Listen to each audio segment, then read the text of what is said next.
22nd of June 2022. Good morning, Uganda. Thank you for being with us on this Wednesday, Midweek Happiness. Like I always call it, Woman Crush Wednesday.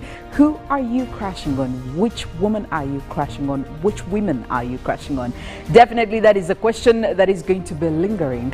And maybe this is something I'm going to be asking my colleagues over here. I'm talking about Robert, Kirabo, Nyonyintono, and of course, Mollen, Kenyena. My name is Philomena Mastiko. And we are here together. We are going to be together all the way till 9 a.m. having quite informative discussions and of course giving you certain highlights of what happened and of course the stories that also ran through yesterday. Just in case you missed, our role here is to make sure you catch up. We don't want to leave you behind. It's just not really something that we would want to do. Well, maybe to also find out from Robert over here how he spent his night and who he's crashing on this very specific Wednesday morning. Definitely, I really am very inquisitive. I would really want to know. Good morning, Robert. Good morning, Mastiko, and of course the lady in black this other side.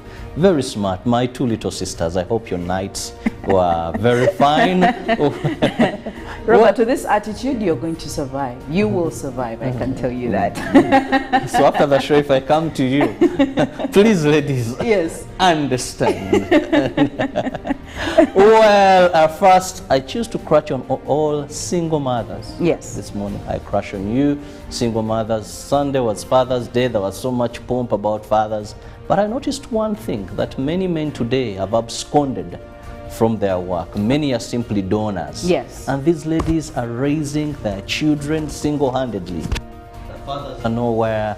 They are the ones performing their motherly role, paying fees, paying tuition, medical, everything. The fathers don't even want to hear no. Yes. You ladies, I crush on you this morning. Ooh, amazing, amazing.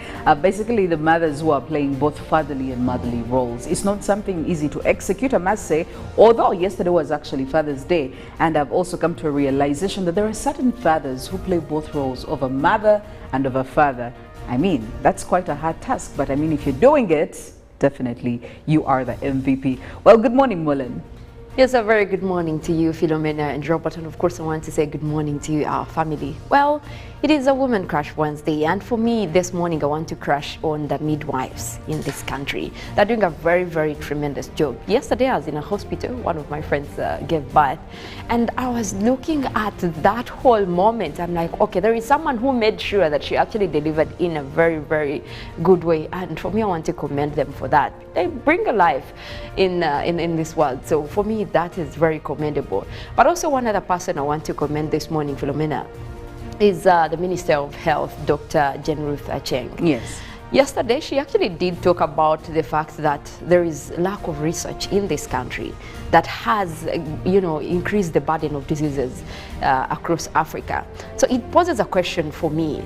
Are the doctors that we have, are the medics that we bring out just trained to treat the diseases or even to go further and make research so that we don't have scenarios where we have to wait for, people outside of Africa to come out with solutions when we get diseases or pandemics like the COVID-19. So we have to now check ourselves and be like, okay, which kind of medicine are we looking at? Do we get medics just who are there to, diagnose and treat people, or medics who can go ahead and make research and find the impossible even before it happens? That is where we should be headed to, and I'm happy that the minister is also looking more into that and saying, hey, this is the challenge that we have at hand. Yes, Karisachi Kabulam. Kabulam. But it's work in progress. I want to really believe that. And also you must know that research, mostly in the medical field, is very expensive. Yes. Very expensive. That even when you ask a government, how much do you put in that direction? For example, just coming up with a treatment or something yes. That is accepted and meets world standards would be very expensive. If you ask Professor Ogwang of Jena Herbal Medicines how much he invested in developing Covidex, they'll tell you these are much monies. That's why you see that even the president comes in and says, we are adding you this amount of money.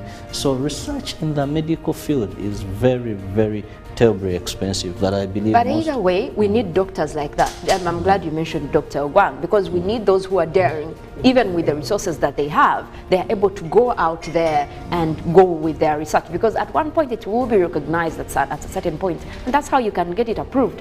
But we do have doctors that are just lazy. They imagine, okay, it's going to be expensive, so I can't do that. While there are people who would want to go ahead, go to every office and make sure that they have their support, as long as it's a justifiable research and will yield results. I think that is all we're asking them to do. Most of the research we are depending on is from universities, institutions of learning. But when a doctor is churned out to go to the community, most of the times you find them, oh, we are having breakthroughs from professors that did this up, and they go deep in reading, researching, and all that. Medics. But Mollen, I was about to say congratulations. When you said yesterday I was in a hospital, said, okay, so we have started antenatal. I said, okay, Uncle Bob. I'll tell you what. My experience in the hospital yesterday gave me a lot of baby fevers. Don't be surprised if any time I am also heading that. I just got baby fevers. It happens when you're in a hospital and you're looking at all these babies. I really don't know where this conversation is headed, but I think I like it. I am just being a very optimistic person.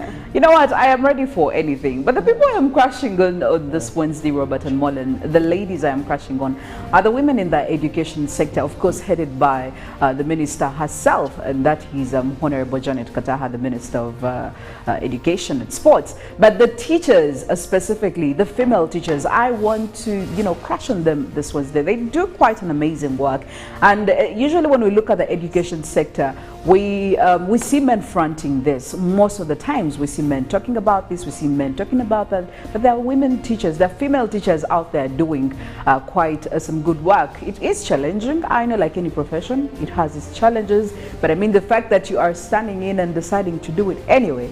This Wednesday, I want to dedicate it to you and say thank you for all the work that you do, and continue doing some great work for our nation.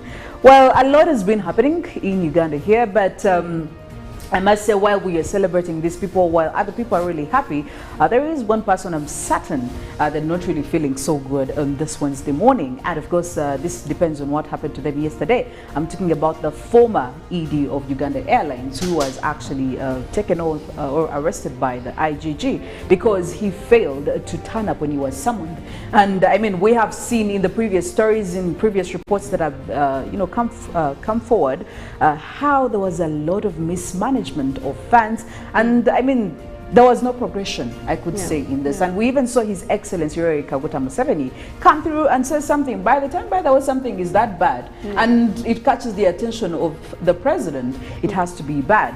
I must say it was such an ugly scene. I don't know if you saw that video, but it was terrible. Yeah, I saw that, and in my mind I was thinking, okay, this is Uganda Airlines, and it's no doubt that we take it as our baby. Everyone wants to make sure that it is the right direction. So when you have top management and there are issues there, obviously as the top boss at that point, you're going to be the one who is going to take the fall. So I'm sure that the IGG will really look into that, and obviously by summoning him or arresting him now, that means it will bring across answers that they are looking for. Yes, because obviously this is our national carrier, and we're not joking about it. People. Yes. I no longer get excited. I wait till the end. I've been excited by Kosase since this year began. I've been excited by the anti-corruption court. I cease to get excited on reports. Yes. I cease to get excited on arrests, because at the end of the day, I don't know where it all ends. Your heart has been broken on several occasions. I only wait to hear someone has been sentenced. Yes. That is when I get excited. Because I've seen people who come and say, I erred, and a of 10.6 billion. I've seen people who are told they went and purchased old wagons instead of new ones. They can't rotate, they can't move. Yes. And they go home and sleep. I've seen people who got land in Nakawanaguru and it was advertised on Uganda Land Commission notice board through blockers, and they go back and rest. Yeah. I've seen in Murago Hospital, I can take a whole day mission. If they arrested, then okay, recovery. I've seen these things, and practically speaking, I wait. When I hear they have been sentenced, but also there is a lot of action going on lately. It seems like people are not resting. And we were talking about professions earlier, and Philomena went ahead to crush on the teachers. The Ministry of Education has come out to say they have a proposal to table into looking into the teachers' profession. So that means that they will be looking at the negative practices there. It seems like they want to avoid the kind of people that are putting on strikes right now. So they are proposing to Parliament to table looking into the profession of teachers, meaning that there is a problem there. For them, they think there is actually a problem in the profession, not why they are putting the industrial action right now. And I'm like, okay, this is an interesting country. So next year, they want to get rid of the problem by thinking or putting across a thought that maybe there are negative people who are in the teacher's profession that are not supposed to be there. That's what I'm thinking. No, for me, one of the things, sometimes in my village, when you have, a chizimba, a boy, and you don't understand what is causing it, and you think you squeeze this one today, tomorrow you squeeze the other. If it is out of being dirty, where this young child is sleeping, clean the place. You see, our education system no longer looks at morals. Yeah. Let's be honest, no longer looks at morals. You look at grades. So anything today, even jobs, they don't look at your integrity. Do you qualify? Who looks at integrity? So these, even in teacher training schools, are no longer there, are no longer being issued. Can we go ahead and say it is because of that when you handle teachers today in the ministry, really? When you handle teachers today, are you going to handle doctors the other day? Are you going to handle... So we have to go back and look at what are the values these people we are bringing out. Because go to Makerere, the epitome, the great university. Yes. Non-teaching staff, tomorrow whatever. Soon there you're going to see even dustbins demonstrating. So why expect these are learned people that will front dialogue? So the problem is much deeper. The moral fabric of this country we've seized away from discussing it to the money, aggregates money, even these issues of corruption. Yes. Those days a Mollen would work for 1 year, then go back to the village driving a very huge hammer. The whole village would scatter. Yes. Your father will tell you, where did you get this guy who worked for 1 year? Today, the whole village will dance. Our daughter has made money. Our daughter Mugezi, she's wise. You know what they say about the educated people? Sometimes you really have high expectations of them, but they will actually, they will shut them down for you. So what you expect them not to do is what they will do at most. So, I don't know. We've all sinned and fallen short of God's glory. So Ugandans, we must have down. a national day of repentance. We must focus, at least as we had the 10-point programs that later expanded, we need to go back and make building the moral fabric of this country again. Otherwise, I believe that it is the foundation of everything and anything when it comes for the development of a country. I mean, your leaders really have to be very strong when it comes to the morals, but even the citizens. It's a guidance, I believe. It's a guidance that pushes you through to the next level, to the next step. Well, time for us to catch up on some of the stories that we had yesterday. Well, if you missed the news, lucky for you, and you got to join us this morning, definitely we are taking you through some of these developments that are happening in Uganda and of course outside Uganda.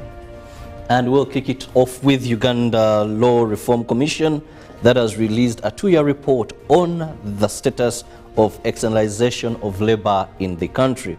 The report has revealed that there was gross violation of human rights against Ugandans seeking jobs abroad. The Uganda Law Reform Commission research conducted from July 20th to June 20th of this very year on externalization of Uganda labor reveals that there is lack of substantive legislation on externalization of labor, gross abuse and violation of human rights, and in 2021 alone, during the peak of COVID-19, 28 people died abroad.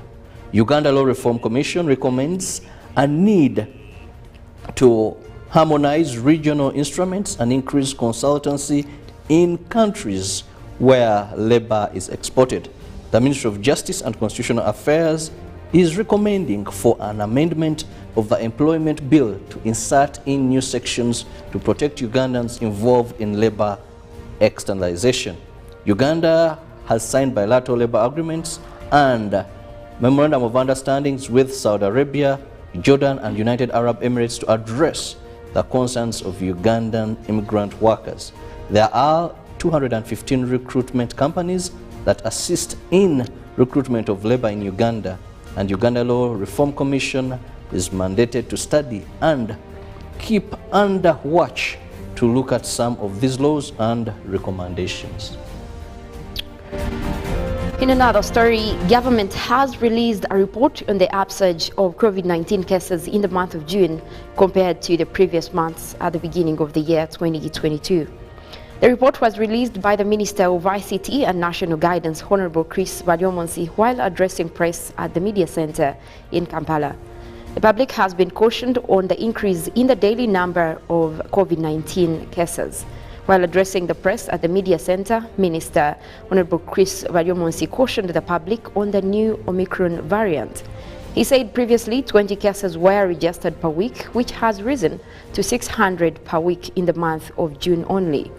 Baryomonsi has also warned the public to disregard the social media on the effectiveness of Pfizer being administered to children between 12 to 17 years. Baryomonsi briefed the media on the cabinet decision that was taken on Monday with regards to the teachers' salary. He said government will soon harmonize salaries of all public servants, beginning with scientists, and the National Teachers Bill 2022 was also presented by the Minister of Education in the cabinet meeting chaired by the Vice President Jessica Alupo during the Monday cabinet meeting. And now on the political scene, there is a developing trend that NUP President Robert Kyagulanyi Ssentamu has been appointed as the new Secretary for Foreign Affairs at the NUP party headquarters. This has been revealed by the Secretary for Information at the National Unity Platform offices, Gideon Tugume. But NUP spokesperson Joel Senyonyi has refuted the allegations. A new alleged NUP has unveiled NUP party headquarters in Lubaga Division at Kabowa as opposed to Kamocha in the Central Division. In 2019, Kyagulanyi Ssentamu was endorsed to hold the NUP's flag after signing of a memorandum of understanding between NUP and People Power, which would last 1 year. Kyagulanyi failed to renew this memorandum of understanding in the specified time. Now, the NUP leadership led by Nkonge Moses Chibalama, the General Secretary, has decided to take back its party ownership. Gideon Tugume, the in-charge for information, told the media that Kyagulanyi is the new Secretary for Foreign Affairs in the new leadership. But NUP spokesperson Joel Senyonyi has refuted the allegations referring to Kibalama Group as masqueraders. Also, the spokesperson of the Electoral Commission, Paul Bukenya, on phone, clarified on the same issue. And away from that, secondary teachers have threatened to join the Uganda Teachers Liberation Union or to form their own union and leave Uganda National Teachers Union for primary school teachers. This has been disclosed to UBC by a teacher who feared on its investigations whether arts teachers are on strike. The alleged failure by UNATU to air out grievances faced by teachers and the salary enhancement for science teachers has made arts teachers to question whether the union has represented them fully. The increase of salary for science teachers has made arts sciences down toll at City High and Kololo High School in Kampala. Now, attendance was high, although teachers failed to comment on the alleged strike. However, Uganda Professional Science Teachers Union Vincent Elong says Uganda National Teachers Union did not play the right role to improve teachers' welfare. Elong says science teachers have lost their hope in UNATU and proposed the formation of a union that will cater for the needs of arts teachers. Elong condemned the suspension of science teachers by the head teacher of Sorority Secondary School. In a letter written by UNATU to the president, it was alleged that in some schools, graduates of arts versus sciences have become personal at this point. Well, crossing over to across the globe and starting off with France. Now, France's highest administrative court has upheld a ban on full-body burkini swimsuits in public pools, rejecting an appeal by the city of Grenoble. Last month, Grenoble authorized all swimwear, including burkinis, sparking a legal battle with the government. Now, burkinis are worn largely by Muslim women as a way of preserving modesty and upholding their faith. But the court said it could not allow selective exceptions to the rules to satisfy religious demands. The dispute went all the way to the Council of State after a local court in Grenoble suspended the ban on the grounds that it seriously undermined the principle of neutrality in public services. Interior Minister Gerald Darmanin also weighed in, describing the policy as an unacceptable provocation that was contrary to French secular values. France has strict laws on which swimming costumes can be worn, and the issue of religious expression in public places is divisive. The ban on burkinis in state-run pools is also advocated for reasons of hygiene. Men are normally obliged to wear tight-fitting swimming trunks, another rule that the Grenoble unsuccessfully attempted to overturn by permitting longer swimming shorts. Now, Russian President Vladimir Putin has said Moscow will further strengthen and modernize its armed forces, including deploying its newly tested Samad intercontinental ballistic missiles, the ICBM, by the end of 2022. Putin made the comments on Tuesday in a televised meeting with military academy graduates amid Russia's ongoing invasion of Ukraine. It is planned that by the end of the year, the first such complex will be on combat duty, Putin told the graduates, referring to the Russian-developed ICBMs that are capable of carrying 10 or more nuclear warheads and decoys. Russia successfully tested the missile in April, unnerving some observers at a time of heightened tensions that has again raised the prospect of nuclear confrontation with the West. The deployment will come as part of a larger build-up of Russia's military, Putin said, adding that troops have already begun to receive S-500 air defense and missile defense systems that have no match in the world. Russia has been revamping its air defense systems with the S-500s, which can be rapidly deployed and can intercept at long-range aircraft, hypersonic missiles and ICBMs. Well, crossing over to our neighbors in Rwanda, the Prince of Wales and the Duchess of Cornwall have arrived in Rwanda ahead of a summit of Commonwealth leaders. Prince Charles is representing the Queen, the head of the Commonwealth, at the event, which was postponed in 2021 and 2020 because of the pandemic. The trip marks the first royal visit to Rwanda, which is one of a minority of nations the Queen has not visited. It comes after it was reported that the Prince privately criticized the UK's plan to send asylum seekers to Rwanda. According to claims reported in the Times earlier this month, the heir to the throne was said to believe the policy was appalling. The first flight due to take asylum seekers from the UK to Rwanda was cancelled last week, minutes before takeoff, following legal rulings by Europe's Human Rights Court. Prince Charles and Camilla arrived in Rwanda's capital Kigali on Tuesday night and were greeted by a small group of dignitaries. Among those greeting the royal couple at the steps of the plane were the UK's High Commissioner to Rwanda, Omar Dayer, Rwanda's High Commissioner to the UK, Jonathan Businje, Special Advisor Yamina Karitanyi, and the Prime Minister's Special Representative on the Commonwealth, Lord Ahmed. And in the weather and climate news, Americans face blistering temperatures that stretch into the second straight week. Now, parts of the U.S. from the deep south up through the North Plains will face the heat again this week, with temperatures forecast to reach over 100 degrees Fahrenheit, which is 38 degrees Celsius, in some places, according to the National Weather Service. Now, parts of the southeast could see record daily temperatures, as the National Weather Service also advised. Now, heat advisories have been issued for parts of the Great Lakes region as well. Over the next week, 70% of Americans will face heat above 90 degrees Fahrenheit, with 20% facing heat over 100 degrees Fahrenheit, equivalent to 38 degrees Celsius, CNN reports. The extreme heat is due to a heat dome that has traveled eastwards over the continent, as AccuWeather indicates. A heat dome can lead to sweltering temperatures as high pressure traps hot air that can linger over an area. Now on Monday, temperatures soared into Minnesota as the mercury reached over 38 degrees Celsius at Minneapolis-St. Paul Airport, the National Weather Service said. With humidity, some areas felt as hot as 40 degrees Celsius. Now by Wednesday, heat indices across the south will reach up to 46 degrees Celsius around cities like Jackson, Mississippi, Montenegro, Alabama, as AccuWeather indicates. Now heat indices over 100 degrees Fahrenheit will stretch from Texas to Ohio to down Florida, as they added.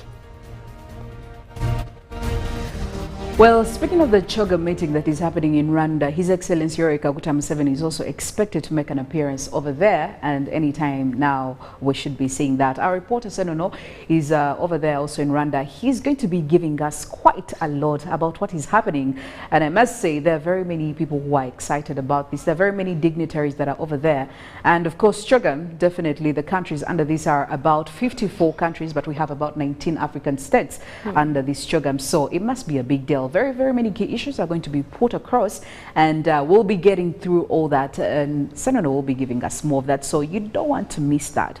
Make sure that you catch up on all the details. In case you are not able to make it there, at least that is why we are here, Good Morning Uganda, to give you and you know, quite a sneak peek into what's happening in Rwanda. Of course, this is in concern of the CHOGM heads, CHOGM heads meeting. Now, speaking of informing you as Good Morning Uganda and trying to make sure that you're in a good place mentally, physically, emotionally. I believe that Robert, definitely every morning you have a gospel you tell us to put us in a certain position, especially when it comes to our health.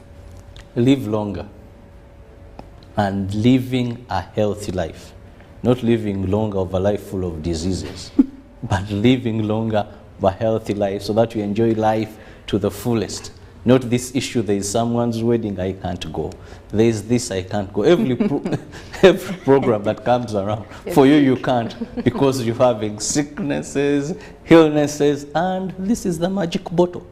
Hallelujah, Jingati, hallelujah, tamarind. These bottles will boost your immune system, and I can guarantee you, your visits to the doctor will be very rare. There are people who will tell you, I last received an injection 4 years, 6 years, 10 years. Yes. But for you, every month, you even have a special budget to go and for that doctor. They're even used to you. You're not going to visit a physician and then, okay, the usual patient, meaning you frequently. So avoid, reduce those by not going there even for body checkups. You're sick, you're going there for treatment. So empower your white blood cells to be able to fight off diseases by simply taking these 2 drinks. Well, indeed, you have to invest in your health to make sure that you are in a very good state to be able to see Uganda headed to a much, much greater place. Of course, we're already in transition to that place, so you don't want to miss that.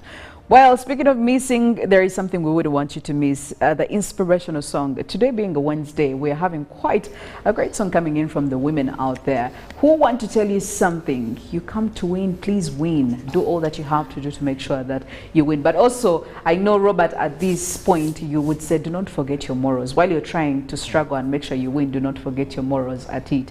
Well, we hope you can get some inspirational message from this very specific song. And when we get back, we'll be having the newsreel, but we'll also be having a live feed from Senano in Rwanda right here to tell us what's happening there, you know, to give us all the details as they unfold the opening. How did it go? What are some of the key points that were fronted? What are the resolutions that are expected to be coming out of this business summit, of course, that is being attended by the Commonwealth heads of a states meeting. We'll be back right after this. Good morning. Live from UBC Studios in Kampala.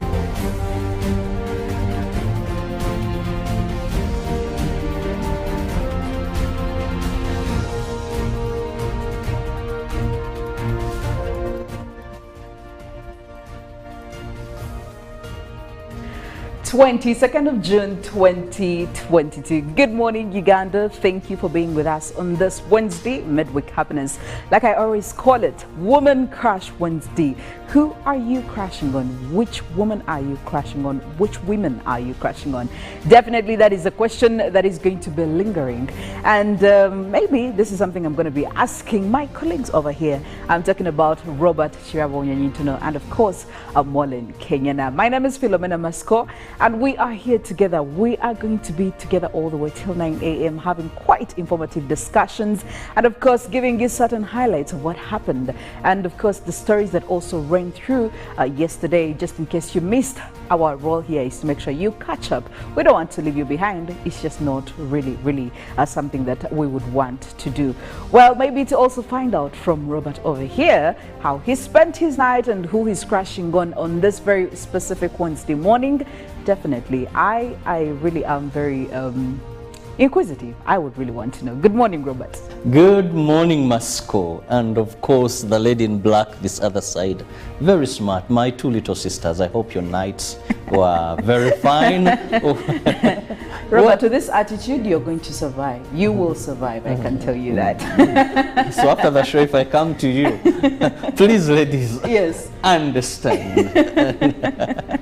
Well, first, I choose to crush on all single mothers. Yes. This morning, I crush on you, single mothers. Sunday was Father's Day. There was so much pomp about fathers. But I noticed one thing, that many men today have absconded from their work. Many are simply donors. Yes. And these ladies are raising their children single-handedly. The fathers are nowhere. They are the ones performing their motherly role, paying fees, paying tuition, medical, everything. The fathers don't even want to hear no. Yes. You ladies, I crush on you this morning. Ooh, amazing, amazing. Basically, the mothers who are playing both fatherly and motherly roles. It's not something easy to execute, I must say, although yesterday was actually Father's Day, and I've also come to a realization that there are certain fathers who play both roles of a mother and of a father. I mean, that's quite a hard task, but I mean, if you're doing it, definitely you are the MVP. Well, good morning, Mollen.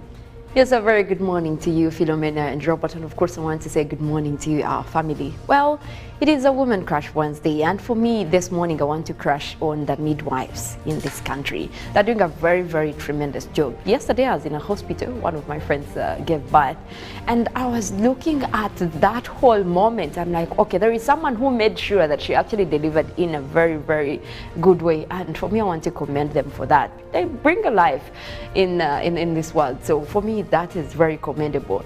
But also one other person I want to commend this morning, Philomena, is the Minister of Health, Dr. Jane Ruth Acheng. Yes.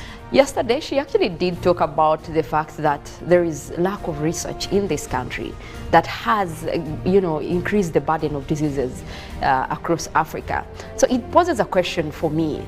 Are the doctors that we have, are the medics that we bring out just trained to treat the diseases or even to go further and make research so that we don't have scenarios where we have to wait for, people outside of Africa to come out with solutions when we get diseases or pandemics like the COVID-19.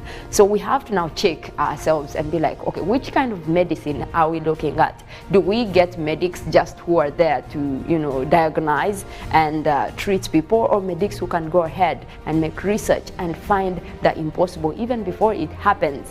That is where we should be headed to, and I'm happy that the minister is also looking more into that and saying, hey, this is the challenge that we have at hand. Yes, Karisachi Kabulam.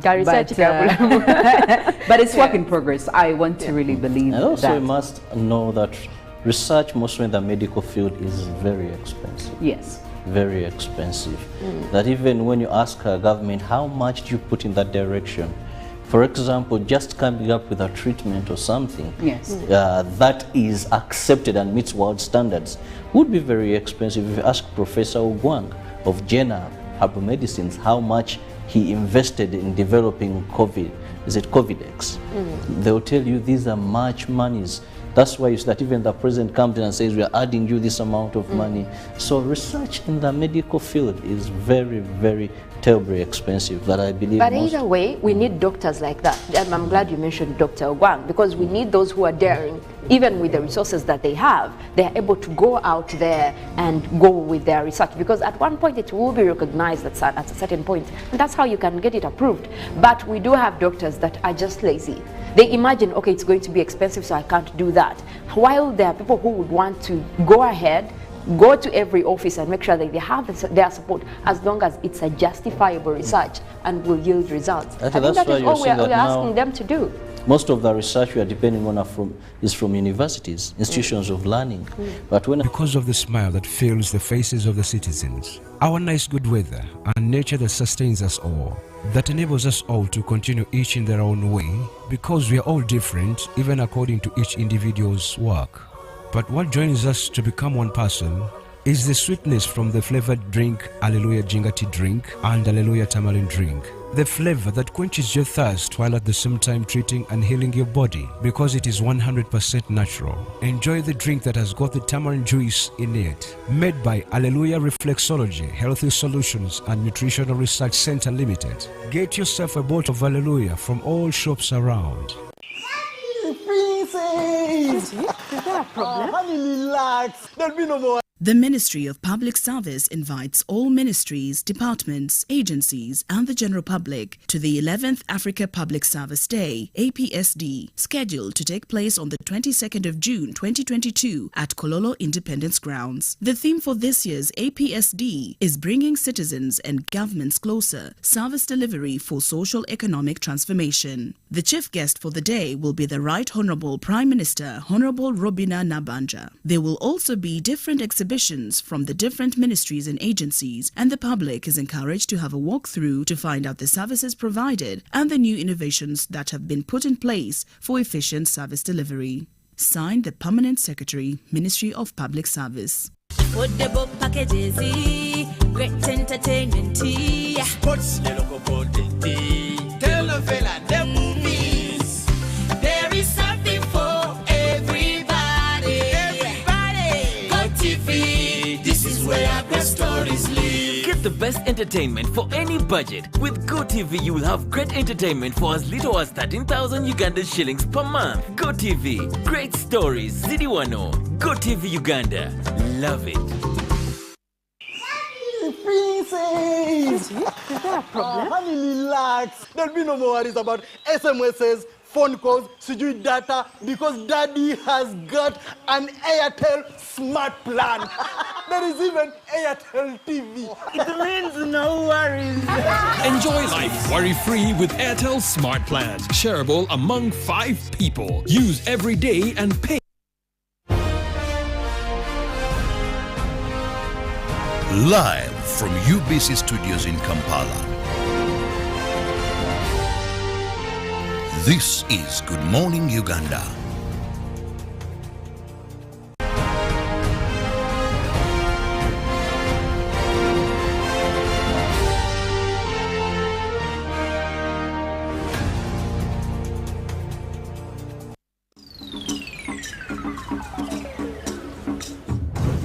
Hello and welcome to Kigali. Now I know you've traveled far and wide to come to the land of 1,000 hills. And whether this is your first time to visit Rwanda or you're a frequent flyer, we cannot wait to show you the amazing, exciting things our capital city has to offer throughout the entire CHOGM week. Now let's start right here. In the heart of the city, from the 20th of June all the way through to the 25th of June, you can check out the Kigali Street Festival right here at the Imbuga City Walk, where you can discover our amazing Made in Rwanda artisans, some street food and so much more. And even at night, Kigali is buzzing. We just love to have a great time. And you can see it for yourself at the Kigali People's Festival here in the car-free zone of Kisimenti and the Nyamirambo car-free zone. And we've got some amazing food. For the active souls, we've got you covered. Sign up for the Kigali Nights Run on the 21st of June at 7 p.m. It'll be fun, come on. And you know what they say, our common health is our Commonwealth. It's only 5K, you can do it, come on. Are you a fashion enthusiast? Then get your ticket to a front row seat at the launch of the Commonwealth Marketplace at Atelier on the 21st of June. Also come get your hands on some of the most exciting fashion must-haves by curated designers from all across the Commonwealth.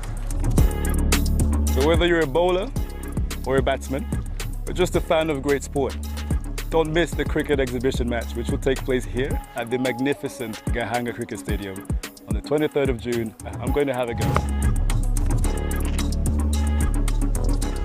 And on the 24th of June, tee off at the networking golf tournament here at the Kigali Golf Resort. Put your golfing skills to the test. To top off a very special week, catch a vibe at the Chop Live Kigali concert on the 25th of June in BK Arena. The lineup is incredible. You will not want to miss it. Get your tickets. But for now, enjoy everything that Kigali has to offer and the very, very best wishes for a successful CHOGM. Once again, you're most welcome. Murakazanez. There you go, a very beautiful city in a very beautiful country. We're talking about Kigali in Rwanda that is hosting CHOGM. That is, of course, the Commonwealth Heads of State meeting. And we are having quite a number of dignitaries already there. Like we saw, we've already seen the dignitaries from Britain already there. We have Excellencies, our President, His Excellency Yoweri Kaguta Museveni, who is expected to be there, and very many other, because CHOGM covers about 54 states, and 19 of these are African. But Robert, we could be talking about CHOGM here, but there are certain, I'm sure there is a certain class of people who do not know what CHOGM is, a certain age group that don't know what CHOGM is. Maybe if you take us to what is CHOGM, what is it, why is it a big deal? Why are we seeing it in Rwanda? Has it been to Uganda before? We want to know all that. Well, simply put, CHOGM is a body that brings together countries that were once colonies of the British monarchy. Yes. One would say it is a free association of sovereign states. That is one thing we must understand. These are independent states that come together. Yes. To unite and comprises of, but they must have been former colonies or dependency on, that is, the Queen of England or that monarchy. And these states agreed to recognize the British monarchy as their symbolic head of this association. Yes. So one, it is voluntary. That's why you find that some countries that were colonized by the Britain may not be members of the Commonwealth. Yes. And when they are there, they're independent states. However, they still believe that at the epitome of them lies the British monarchy. So simply, like you said, 19 from Africa, a total of 54 countries. And the uniqueness with Rwanda joined, that is in 2009. I could say it's the baby, right? It's the baby. Yes. Yeah, we have other countries like Uganda and many that joined much earlier than that. And when we look at the African continent, I think this is going to be the second, because the first was Uganda, if I remember very well, in 2007, I think, yes. When the Queen arrived in Uganda, and of course, I know many Ugandans will never forget how we tried to clean everywhere. I will tell you. We had temporary roads that now when you pass there, the CHOGM roads, Yes. today you will cry. But they'll tell you, no, we had to put one layer because we had visitors. Then when everything was done and dusted, we had now inquiries of what we spent, how we spent by trying to create we had accountability. the former vice president visit also into that university. But by and large, that is what it's all about. However, they have what they stand for. Yes. It's not only just about coming together. These are countries that were once colonized by the British monarchy. They have values. And these include, that is a promotion of democracy. You know, when we talk about democracies, the UK, much as it is a monarchy, it's truly and believes in democracy. And most of these countries, if you look at them, even when you take power in these states, members of Commonwealth, you must legitimize that. That is why you see many countries where coups occur, they are not recognized. They are not recognized until maybe some give them time, give themselves 1 month, 2 months, then they go into an election. Yes. Then it is called a legitimate government. Then the Commonwealth respect that state. So they stand for democracy, human rights. This is one of the major principles in the Commonwealth and values they uphold, human rights. So member states must respect, must observe human rights. Yes. Then also good governance and rule of law issues like extrajudicial killings, sentences without going through proper courts. These are some of the things that are not tolerated in the Commonwealth member states. Individual liberty, free trade, you know, and these are some of the things even every time they meet, they discuss. Yes. How do we promote trade within the Commonwealth member states? How do we remove these barriers, these some of tariffs that hinder trade? They look at also, among others, world peace. Yes. So away from saying we are members that once colonized by the British and believe in the British monarchy as a symbolic head of this union, they have values they stand for. This is going to be the 26th meeting of Commonwealth heads of state, the first having been held in 1971. Yes. Remember, this meeting was supposed to be held in 2020, but because of, I think, COVID-19, Yes, it was postponed. it was postponed. The last such meeting was the United Kingdom, that was in 2018. Yes. Of course, it was, UK is still the base of the Commonwealth, though it has a secretariat and a number of organizations. Actually, when we talk about the Commonwealth, it has so many organizations under that, where they make sure they push for these values that we've just talked about. Yes. So Rwanda is privileged. They're going to be hosting this meeting. It's going to be the 26th meeting of heads of states. And of course, it should have been held about 2 years back. Yeah. Now, somebody, Robert, would be asking, why is this such a big deal? And I mean, there are certain things you actually mentioned. Back then in 2007, when the Queen was coming and the Prince, I must say I was still in school and the Prince came to our school. And I'm telling you, the preparations that we had, it was quite like a month prior to. And even for Uganda as a country, there were very many preparations that we had to do. But also looking at Rwanda, what is happening, I have been trying to follow up, and I'm telling you, there were very many things they've been doing in preparation for this. So I would ask, why would it be a big deal for a country, part of this, or a hosting country, to have the CHOGM meeting in their country? What are the benefits that, you know, they're looking at, the bigger picture of this visit? First, having 54 heads, if they all turn up. Yes. One, you're expecting a huge number of visitors, even in a home. They come with opportunities. Like some of these come with a number of delegates come with them, a number of their entourage come with them. It markets the country, first and foremost, that people who may know little about that country get to know about it, because this is a big conference, a global issue almost, a big conference. So it is marketing your country. It opens up opportunities. Some are going to get to know the food people in Rwanda eat. Some are going to know the businesses in Rwanda. Some are going to know the environment in Rwanda. Some will come back as tourists to that country. Some are business-minded. Yes. Some may choose even to invest in this country. Second, away from marketing the country, you see, this conference addresses a number of issues that, as the host country, one of the things you benefit, the country where the meeting is hosted, usually their president takes over the leadership. Yes. The chairmanship of this for the next 2 years until the other meeting is held. So it is rotational, but by consensus.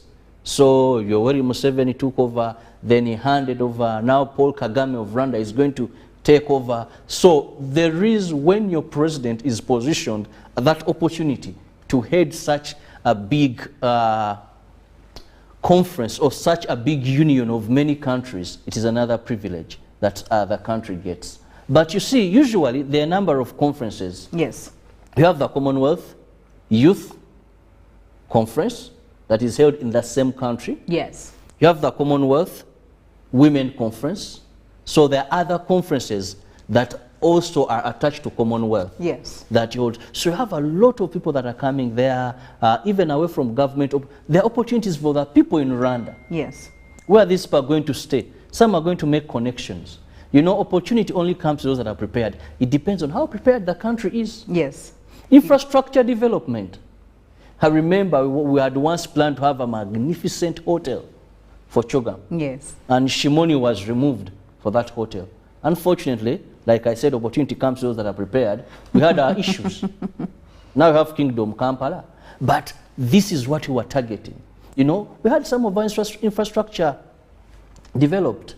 And usually when the head of the Commonwealth, that is the Queen, now she will not be around. Of course, you know, she's having a bit of mobility challenges and all that. Yes. But there are some charities that are being run. I remember when the Queen came, she visited Mildmay. Yes. Some along Entebbe Road. It's about treating of HIV, AIDS and all that. But there are some pledges, there are some promises that come up there. So it is a basket of opportunity. Hosting CHOGM is a basket of opportunity depending on how the country is prepared, depending on how the people have been sensitized, because this exposure the country gets, the opportunities that come up with these dignitaries that have come around is something that many countries would long to. The question would be, the expense, are they in tandem with what these countries invest when they are going to host this country, this huge conference? That is the biggest question. Some countries, I don't know how much Uganda invested. It may not directly trickle back, but I believe in a long run, yes, it could if managed well.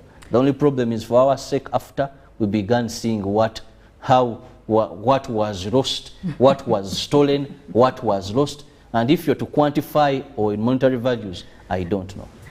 Well, we are looking at CHOGM 2022 that is happening in Kigali, right there in Rwanda, the capital city of Rwanda. And of course, there are very many expectations and some key points that are actually going to be addressed. We have about like 3: enhancing women's role in leadership, boosting business among Commonwealth countries, and of course, supporting the youth in leadership roles. Now, these are not the only ones. These are just among the few. And now, Robert, I'm thinking that Rwanda, being an East African country, of course, hosting this, it's a big deal for it as a country, that's true, but also looking at us, the East African countries who are neighboring, do you think that we have some benefits from this? Anyway, what I'm asking is, does Uganda stand a chance of benefiting from this CHOGM meeting that is being held in Rwanda? And if the chance is there, what are we benefiting from it as an East African country, as a neighbor, and also as, I mean, we are part of the 54 states and the 19 African states, so what do we stand benefiting from this meeting? First, what is discussed is not discussed for a single country, yes, or a host country.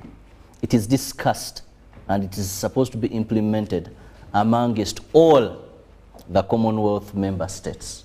So we stand at that level, that the final communique or recommendations will also apply to us as a country, what they come up with. In case they are to set up a fund in any direction, if it is about promoting youth in leadership, Uganda also has an opportunity to benefit the youth in Uganda. What they are going to be discussing about women doesn't apply for the host country, Rwanda. Even Uganda benefits, so are other countries. The only challenge would be, how do you position yourself as a country to tap, to benefit? Because, like I told you, there are many other organizations under the Commonwealth. And Uganda being a party to this, sometimes there are scholarships, there are many Commonwealth scholarships, there are various grants, various funds under the Commonwealth. The challenge is, how do you utilize them? How do you tap into them? So Uganda benefits at that. Then second, I want to believe, how are we taking this opportunity to market ourselves? Yes. You see, Commonwealth, from the 20th to the 25th, there is a line of activity, a chain of activities. Yes, because it's actually a 6-day event. So in all these activities, what have we done as Uganda to also sell Uganda, to market Uganda?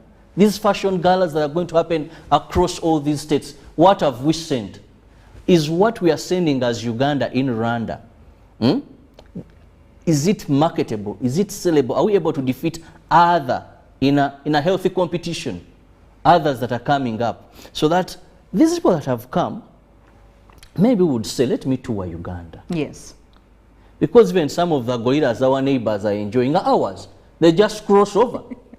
You know? That's true. Let me get to understand, where is the source? Where is the source? So such a fellowship, such a conference being just at your neighborhood, gives you a lot depending on how you've prepared, how the technocrats, how the business community. Rwanda is a very small country. True. It's a country of a number of hills. But you see, there is so much that it gets from Uganda.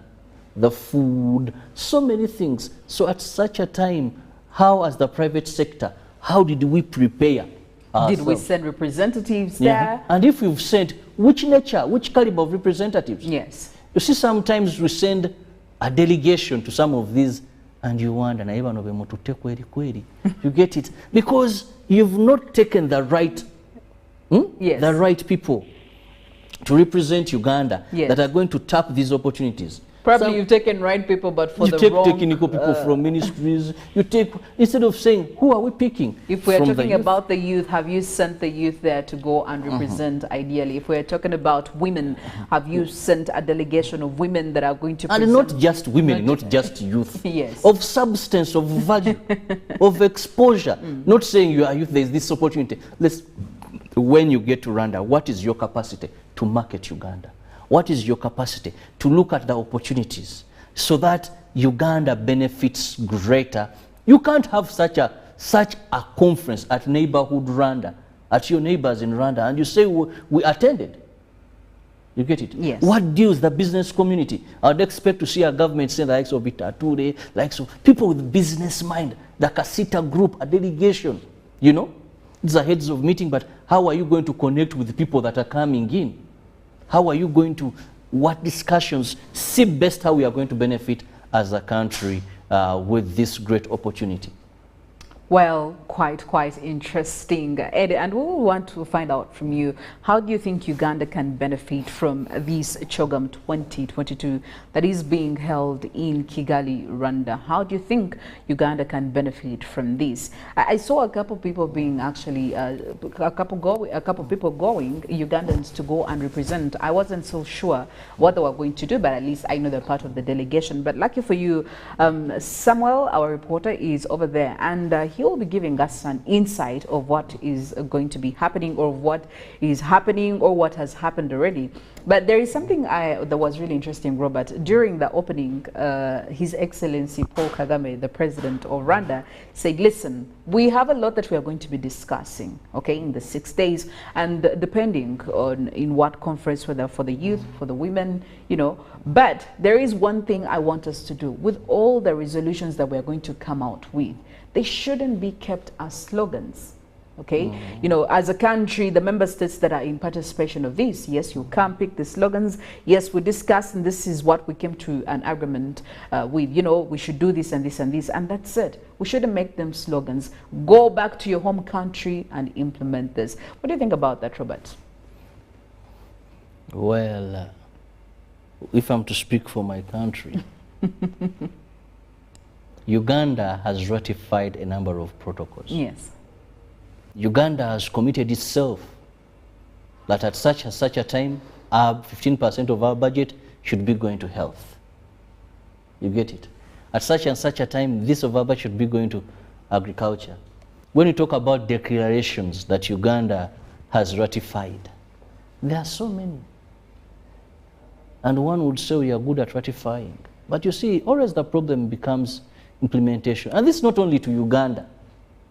A number of countries, these protocols, because per every such gathering, at the end of the day, there's a final communique.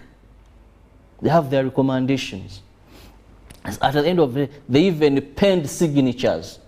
Some countries may be hesitant, but some are very fast, of which Uganda we are. So they penned signatures. But you see, these have an implementation, I mean an effect, and most of the times it has an economic attachment.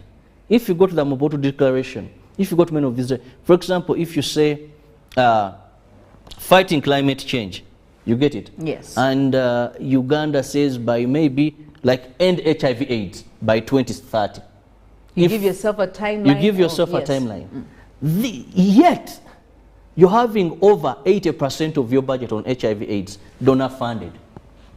You get it? Yes. So this will mean that implementation is going to be a problem. Talk about what your commitment to health. If you say 15% of your budget and you're not up to 10%, when did you commit yourself to that? So because there must be a will, that is first and foremost, because we usually say where there is a will, there is a way. But there must also be finances.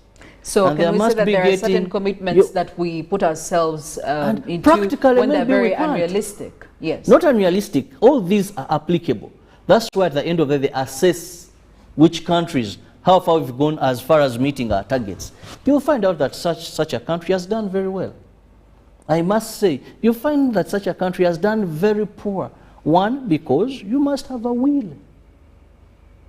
Not this excitement, a will.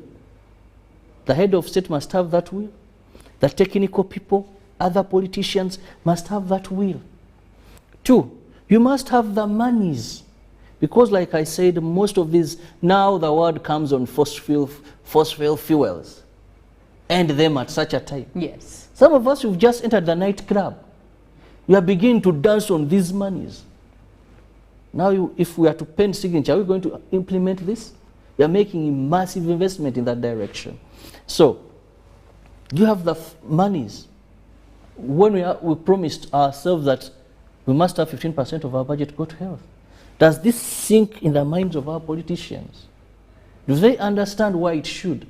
So, when His Excellency Paul Kagame says, let's go back and implement, because if these are implemented, they make the world a better place for us to live, because they are heads of states, they discuss these, they say that this is the right direction to go, but at the end of the day, the challenges are finances, the will, and really prioritizing these. Because each country has priorities, my sister. Yes. There are countries that have gone so much into environment protection. They are there, and on the African continent. Yes. There are countries don't just mess with their forests, don't mess. There are countries that have gone so much industrialization, yes, that they would give away anything for an industry. So much as we come together, 54 countries under the Commonwealth, we have our values, we believe in the word sovereign state, that each country retains its independence. These brothers can talk about sometimes a few sanctions, if any, but they remain independent and they remain focused of what their vision is, much as they could sign to some of these communiques and agreements. Well, indeed, CHOGM 2022 is what we are talking about. And of course, this is happening in Kigali, right there in Rwanda. The last we had, or the first and the last one until this one that we had in Africa was in Uganda back in 2007. Well, if you are not there, I must say you missed quite a lot, but lucky for you, we have all the details. Well, we do, yeah, maybe later you will. Okay. We do have Samuel Senono already online over there in Kigali, who is going to be telling us what's happening over there. Good morning, Samuel, and we would really love to know what's happening over there. How are the events unfolding in Kigali, of course, amidst this meeting?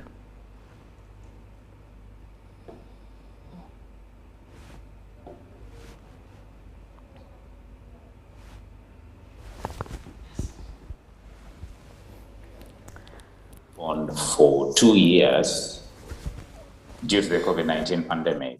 So this club of 54 countries, they are meeting in Kigali, Rwanda, to take part in the Commonwealth Heads of Government meeting. Philomena, do you get me?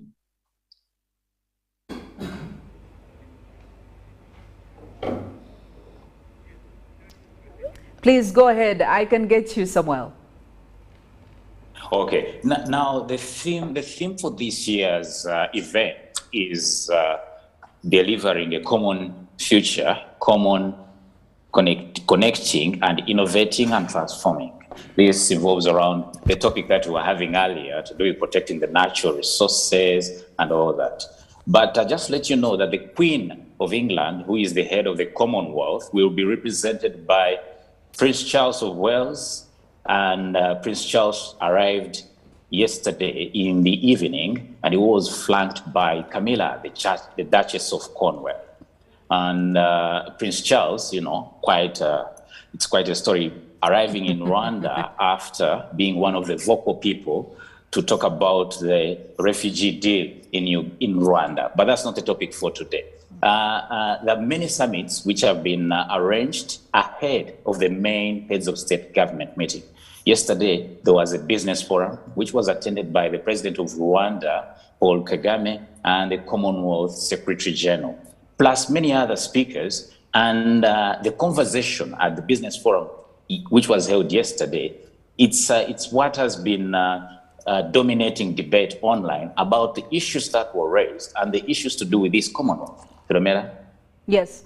And I love the fact that you talk about the business forum, which was definitely opened by His Excellency Paul Kagame yesterday. But what were some of the key points that were put across in this business forum opening?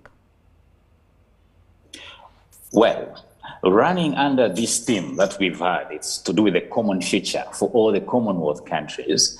The president of the CEO, or the president of the African Development Bank, in a way used the event to attack the Western world, talking about there is no way we can live in a common future when recently, when the whole world faced the COVID-19 pandemic, there was this protectionism that developed countries were on their own, and the low-income earning countries also on their own. We saw it with regards to vaccines. He talked about the vaccine equity, because right now, something like 3% of the Africans have been, not only Africans, but people in low-income countries have been vaccinated with 1 dose compared to the 60% in developed countries. So he raised the point that we cannot have a common future when we don't have access to all these vaccines that do come in. So let's not just sloganeer to talk about all these themes that common future.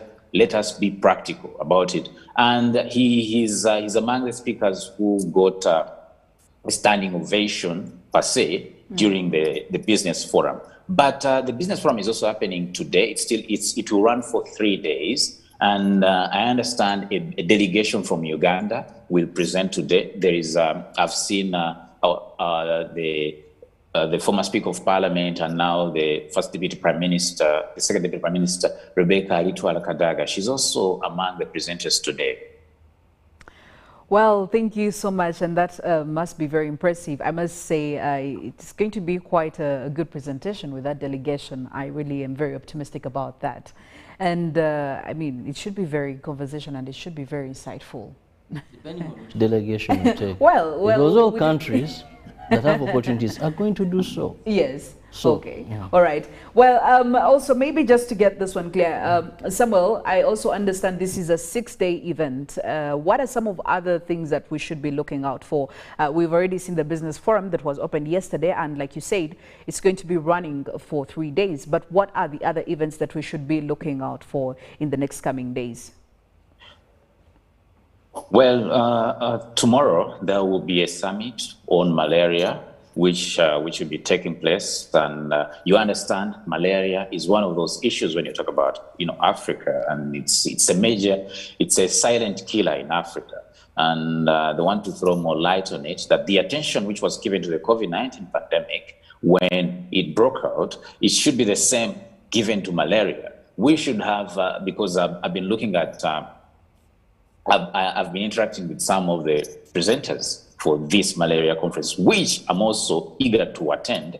It's like they're saying that innovation and research in the field of dealing with malaria has been taking on a slow pace of late. Yet malaria still remains amongst the main issues or the main problems, health issues in Africa. So this summit will look at innovation. I understand there is a Ugandan doctor at the Uganda Virus Research Institute, John Kayondo, who is looking at, together with Target Malaria, is looking at developing a GMO mosquito, whereby this can be introduced, and all these new research in the field of dealing with malaria are going to be discussed at this summit, and they look for the way forward, one, to do with funding and working on vaccines and eliminating this killer disease in Africa.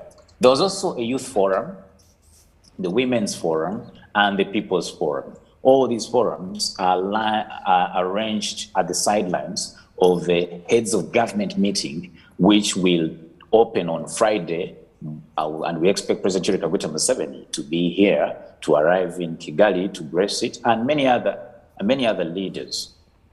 Away from the forum, what is the environment like in Kigali? Are there a number of movement restrictions, security, and the people of Kigali perceiving that they're hosting this big function in the country? What are their opinions, their views, even their expectations? Give us the environment outside or away from the conference itself. Well, a drive around Kigali town will give you a clear picture that Rwanda was indeed well prepared for this. The preparation is top notch, I would say, and all the streets are clean, and they're living in this green city. You know, you can see green everywhere. The nationals or the locals, you can see that there is no restrictions to movements, but a few roads have been, cordoned off ahead of the delegates' arrival and all that. But street carnivals have been organized. Yesterday there was a night run in Kigali. Have been street carnivals all over to do with culture, because there are some people who won't come for all these summits. There are some people who will come for culture, for fun and all that. And also too, a Visit Rwanda has been top, and also the Rwanda Development Board has been on top of it, luring investors to come and invest in Rwanda. So many events have been lined up. The sports events, night golf events have been also arranged. There was a cricket game yesterday. So a lot has been lined up here ahead of the main heads of state government meeting. There is also, the visit to, because we need not to be away from the fact that Rwanda has, a dark history. But this dark history, they've used it for tourism. The genocide memorials are also open, and I understand the prince, the future king, will visit the genocide memorials, will visit the perpetrators of the genocide and the survivors, and will also take part. He will also visit a remote village which was hugely affected during the genocide which happened here in Rwanda. Well, Samuel, thank you so much for those updates, and definitely we'll be in touch with you for more, because this is a 6-day event and definitely there are very many more expectations. Thank you so much. And of course, right here in Good Morning Uganda as well, we'll be giving you more details. All right, thank you. All right. Well, of course, with that, definitely we'll be getting into the press review to see what's happening in the papers, and of course to get some of the headlines. That is the Daily Monitor, the New Vision, and the Daily Nation. And later on, we'll be giving you some of the traffic updates on our roads, and again, giving you more coming in from the arena of climate and the weather forecast. Thank you for sticking with us. See you shortly.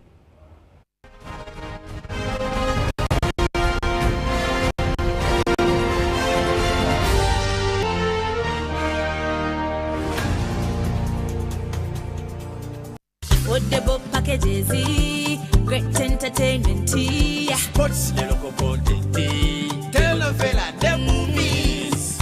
There is something for everybody. Everybody, Go TV. This is where great stories live. Get the best entertainment for any budget. With GoTV, you will have great entertainment for as little as 13,000 Uganda shillings per month. GoTV, great stories, Zidiwano. GoTV Uganda, love it.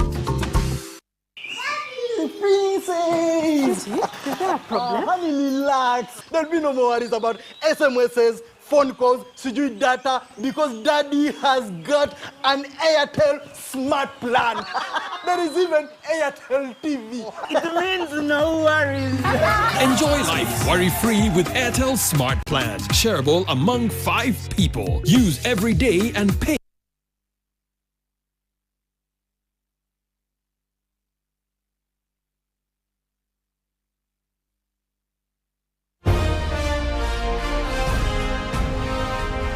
Live from UBC Studios in Kampala. This is Good Morning Uganda.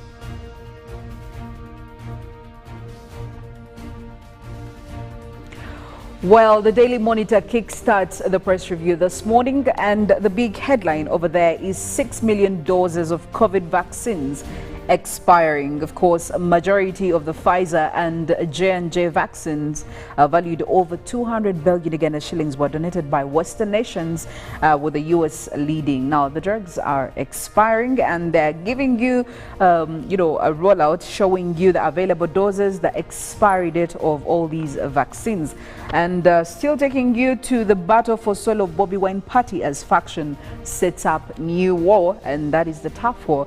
There are pictures over there and more details for you to catch up in the Daily Monitor. Now, Nabanja Otafire clash in cabinet over vaccines. Quite interesting. Page 5 has that full story of the Daily Monitor. So yes, go on and get yourself a copy. But also, why ex-Uganda Airlines top boss was arrested. You have all these questions. They will definitely be answered by this story in the Daily Monitor. Now, still moving on to the second page, taking you through court grants Monitor more time in appeal against Permanent Secretary Biosafety. And today in history, a mean soldier in court on assault charges. That was in 1970, same date. And also in history, Germany invades Soviet Union back in 1941. And in the new vision for this morning, they give you up to 7,000 expected to be deployed to enforce the ESC heads directives. That is, regional army chiefs assemble troops for DRC. Now, details on that story are on page 3 of the new vision. But also, they give you a picture right there of suspended Uganda Airlines boss Mulewa being arrested, and of course, details in that of that story also in the new vision. In the education part, Cabinet moves to regulate teachers' standards. Details are on page 5 of the new vision. And also in crime, who is killing Zimbabwe women? That is right there on page 12 of the new vision. Moving on to the sports section of the Daily Monitor. Delight at last. Onwards, coach Lawrence side returned to the summit of the log with 12 points from 8 matches after yesterday's win, and they will hope to keep grip again when they face Italy at Chambogo Oval on Friday. Now, Peace Mary could work on combo. Of course, we are talking netball. The She Cranes coach Fred Mugera is considering coming up with a formation that will allow him field Peace Proscovia and Mary Nuba next month's Commonwealth Games in Birmingham. Catch up on all those stories, not forgetting Lutalo guarded on targets as Crested Cranes fly out. And inside the New Vision Sport, Global Goals World Cup. Well, that is also in there. The sweet taste of victory at Lugogo. We're talking about Uganda being finally in the winner's circle after defeating the Mahmoud by 8 wickets in the ICC Challenge League, of course, in Lugogo. That was yesterday. Rwenzori Marathon, also more of the details. A projected 2,000 Ugandan enthusiastic runners will be on September 3rd. Details are in the New Vision Sport for this morning.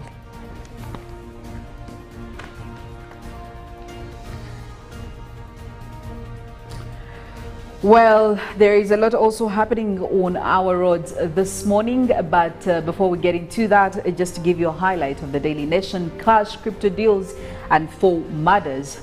Police say they are investigating whether victims were involved in online fraud, and they're giving you quite the snapshots of some of the people that have been involved in that. No more ugali sosa as cost of unga source. Commodity prices still becoming a problem over there.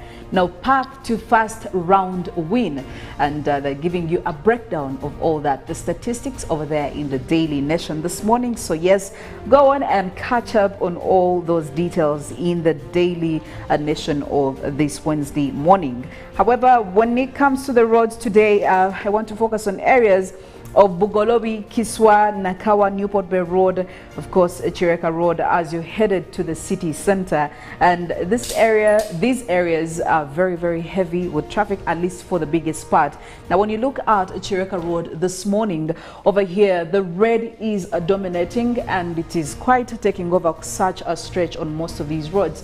Red, of course, showing you quite some heavy traffic on this very road. Newport Bay Road is not any different, as you can see over here. here, and whether it's orange or red, it clearly shows you that the traffic is transitioning from building up to being very heavy. Now, if this has been your usual road, I must say that you are in for quite some heavy traffic this morning. Taking you to Bugolobi, over here, as you're headed via Spring Road, it is extremely very heavy, because it is not even red, it is actually maroon. Now, this is usually a color that signifies how intense the traffic in a given area is, so you need to be very, very, very careful while you are at it. And looking at Bandali Rise, that will lead you to Luthuli Avenue, that will also still get you to Spring Road. I must say the traffic is starting to build up over there, so while you are at it, make sure that you are using a plan B, or you have a plan B at hand. And of course, as you're headed into the main the industrial area, 5th Street looks a little bit free this morning and easy for you to navigate. 4th Street, on the other hand, also still looks a little bit crowded as you're getting into the main road. However, for the biggest part of it, it shouldn't be a problem for you this morning. However, for the main road, I must say that the traffic is not looking any different, and it's actually not looking that enticing, because the traffic is still heavy over there, as dominated by most of the red lines and the orange lines. So yes, be very, very be ready as you're trying to get to the city center, especially if you're coming in from areas like that. But also I need to let you that the Women AFCON is definitely on, and clearly they have been trying to show us that they are doing this game way better, and I must say it's not a lie. And lucky for you, right here on UBC TV, we'll be broadcasting these games live, so you can catch up. You don't have nothing to worry about, and see how women are really doing their thing. They're really killing it, I must say, and it's making me happy. For some reason, Mollen, I am intrigued into getting into the soccer field. I don't know if I will be good at it, but I don't know. I mean, I can try my chances. Well, the women are doing good, and I think we did see that even in the women, the Sekafa Championship recently. Yes. They are doing good, and it makes you think maybe I should. You try to give it some thought and find your place, maybe. And Ruben has always, tipped on us that short people can't play basketball, but I did see a lot of women who are kind of short, but they are good at basketball. I think it's just something dairy that we could try out for sure. Ruben will be fine. He will definitely be okay. Well, that's it from the traffic updates. Definitely, I am leaving you now to Mollen to tell us what's happening in the realm of climate and, of course, the weather forecast for much later on today. Well, thank you very much, Philomena. Well, for today, we are looking mostly into what has been happening since yesterday. And this is a campaign about the warming stripes. Now, with these stripes comes a trend on what is happening across the world. Of course, this is one of those campaigns that are looked at globally on putting a light into what is happening around us. Now, this was developed by a professor in the University of Reading, that is Professor Ed Hawkins, who has found a way to make sure that we are able to generate data and able to analyze it in terms of warming stripes. Now, this campaign was also spearheaded by a lot of people yesterday, including the media workshop that was held in Paris, that brings together climate journalists as well as climate scientists to highlight on what is happening across us. Now, of course, many people across the world do look at many ways of putting across this message, of course, by wearing especially clothes that are, in warming stripes. That is the, founder and, of course, the person who developed the warming stripes campaign, that is Ed Hawkins, during that media workshop. And, of course, most of the media's houses that were also putting a light on most of these warming stripes. And, of course, that goes without saying that every country has had more of what is happening across them in terms of temperature rise, but having those stripes across just gives you a picture of what is happening. Just from blue to red, you can easily tell that there is a warming stripe. Of course, red does indicate a lot of danger that is around us. Now, that is for Uganda. What it indicates is that from right there within the 1910, which is the baseline for where this analysis has been done, we were looking at quite normal temperatures within the normal range, something that we could easily bear with. But as you head into 2010, and actually the warming starts from the 1990 into 2010, even up to where we are right now, it's only getting to the red colors, so which is indicative of the way temperatures are rising. That is since the pre-industrial level, the baseline being 1910. 0.01. Now, more analysis on the relative to average of 1971 to 2000, we're looking at temperatures in degrees Celsius. Now, there has been an increment, and if you look at that graph right there, there is a baseline of 0 degrees Celsius, but we're looking at how temperatures have been increasing. Now, when you look into that graph, you see from the years 1950, there we're still dealing with a little bit of more reduction in temperatures. But then again, as we cross over to the 2000s, temperatures start to shoot high above 0 degrees. So that is where we're having a 0.1 increase in temperatures. And then we start to get to the red lines. But however, as we head into 2021, the latest analysis on that table does indicate that that's when we have a lot of red lines, 2021 right there. And of course, that is also indicative of an increase of 1.0 degrees Celsius. That means temperatures are increasing beyond the normal by 1 degree Celsius so far as we speak. And of course, remember the target that we did have was for temperatures to move to, for us to keep temperature rise to 1.5 degrees Celsius by 2030. Now that is what is in complement with the Paris Agreement, and we do hope that we can get there. But of course, with campaigns like that highlighting what the data is saying, we did see actually most people take this on. The IPCC, which is the regulating body on climate science, they did give us an assessment report yesterday as to how we are standing. And of course, they also did bring out a lot. And we did see, we're talking about sport earlier, a lot of, campaigns also going for sports. We saw Reading FC yesterday. Reading FC also putting a campaign on that with warming stripes. They joining it with the Hopes for the Future campaign that they have going right now, of course, to highlight what is happening in the climate arena and how best we can get into the solution. Well, back from that, we want to take a look at what is happening across the country. Of course, tapping in from our satellites for this morning, we're looking at mostly cloudy and sunny weather for most areas. Well, it's quite a pleasant morning. Temperatures are quite low, chilly weather, especially across Lake Victoria Basin. We're looking at the eastern side. That is where we have Tororo, areas of Jinja. We're looking at quite a cold morning with intervals of sunny and cloudy conditions. We have more sunshine coming through, especially across the Karamoja region, across northern Uganda, West Nile, Arua there, also starting off with quite a sunny morning. But we do have those clouds that are starting to develop from the white colors right there on the map. That is indicative of the cloudy weather that is starting to develop. But generally, it looks like we might also be taking it down on the rains today. Most areas might be looking at mostly sunny intervals. But we'll go ahead and take a look at our forecast for this morning. That is coming in from the Uganda National Meteorological Authority, and take a look at those numbers as well and how we're faring in terms of our forecast for this morning. But mostly looking into the Lake Victoria Basin, that is where we do expect temperatures to remain a little bit below average, that is within 25 to 26, and we could be continuing with those sunny intervals. We also have mostly the western stretch that is looking at intervals of sunny and cloudy conditions.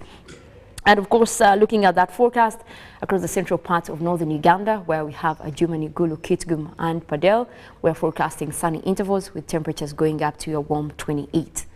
Now, the central parts of Lake Victoria, where we have Kampala, Entebbe, Wakiso and Mukono, we're forecasting intervals of sunny and cloudy conditions with a pleasant 26 for this morning.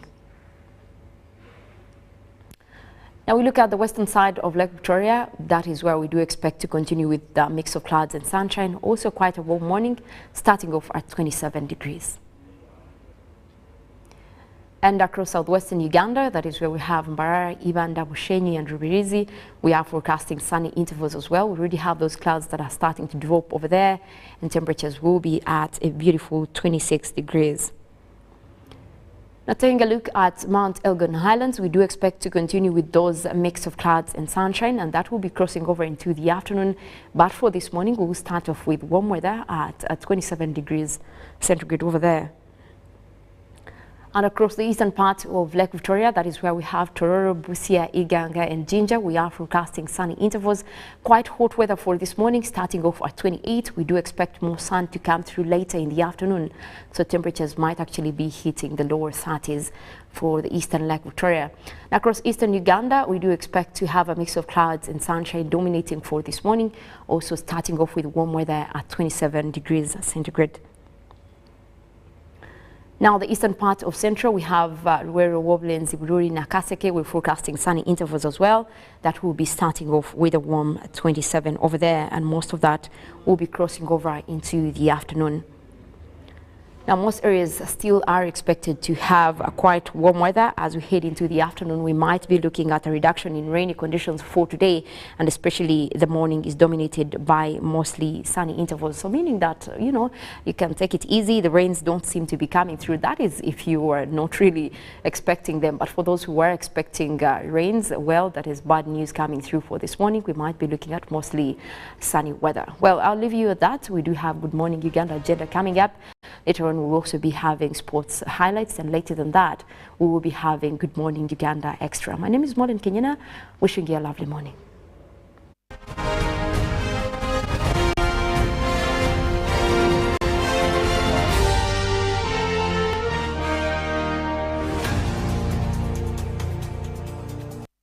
Football packages, great entertainment, sports, local content, telenovela, the movies. There is something for everybody. Everybody, Go TV. This is where our great stories live. Get the best entertainment for any budget. With GoTV, you will have great entertainment for as little as 13,000 Uganda shillings per month. GoTV, great stories, Zidiwano. GoTV Uganda, love it. Pick of the day on UBC. You can only become a leader when there are problems. Behind the headlines. So what are we deliberating? Whether run the country can be, I mean, someone must be, somebody must be there to hold accountable. Every Wednesday at 10 p.m. First of all, we as the elites of Uganda, we have made Museveni the issue. I can tell Museveni is not the problem of Uganda. The problem is much deeper. We can change the next 20 presidents and we'll still be on this roundabout. Was brought to you by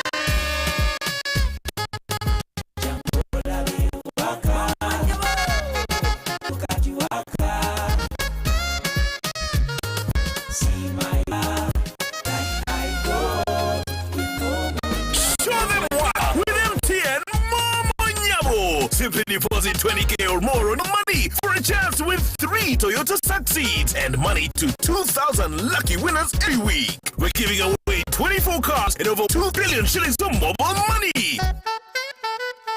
The Ministry of Public Service invites all ministries, departments, agencies, and the general public to the 11th Africa Public Service Day, APSD, scheduled to take place on the 22nd of June 2022 at Kololo Independence Grounds. The theme for this year's APSD is Bringing Citizens and Governments Closer, Service Delivery for Social Economic Transformation. The chief guest for the day will be the Right Honourable Prime Minister, Honourable Robina Nabanja. There will also be different exhibitions from the different ministries and agencies, and the public is encouraged to have a walk through to find out the services provided and the new innovations that have been put in place for efficient service delivery. Signed, the Permanent Secretary, Ministry of Public Service.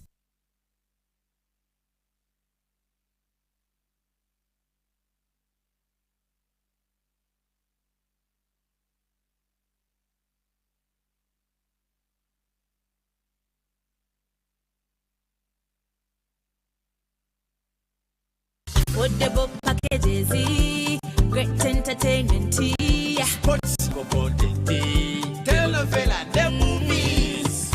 There's something for everybody. Everybody, Go TV. This is where our great stories live. Get the best entertainment for any budget. With GoTV, you will have great entertainment for as little as 13,000 Uganda shillings per month. GoTV, great stories, Zidiwano. GoTV Uganda, love it.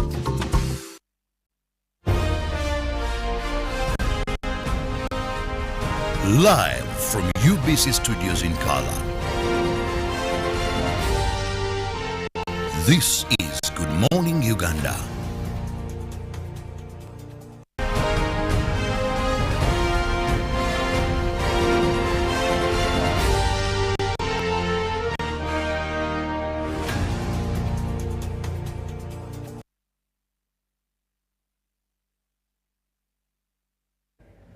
It is a bright, sunny morning here in Kampala. Thank you so much for keeping it with us. It is exactly 3 minutes past the top of the hour, which is 8 a.m. So in case you're heading to any place, well, that is the time check.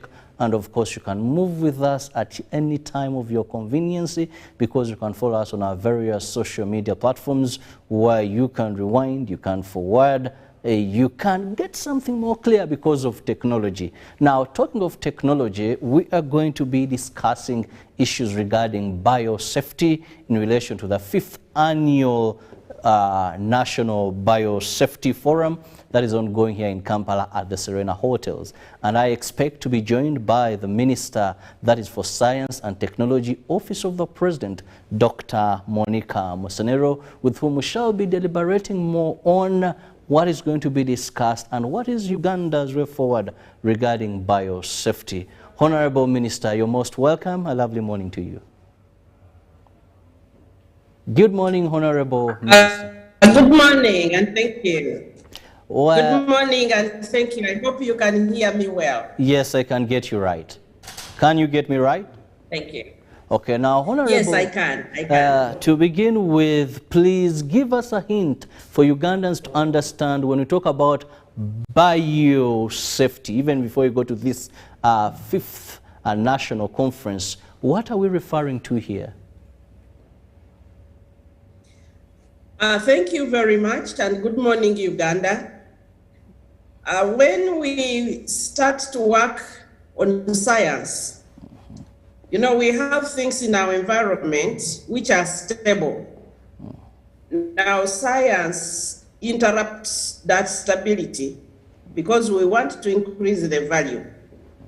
However, in that process, we need to make sure that everything that we are creating does not harm the environment, does not harm the human beings, it does not harm the animals.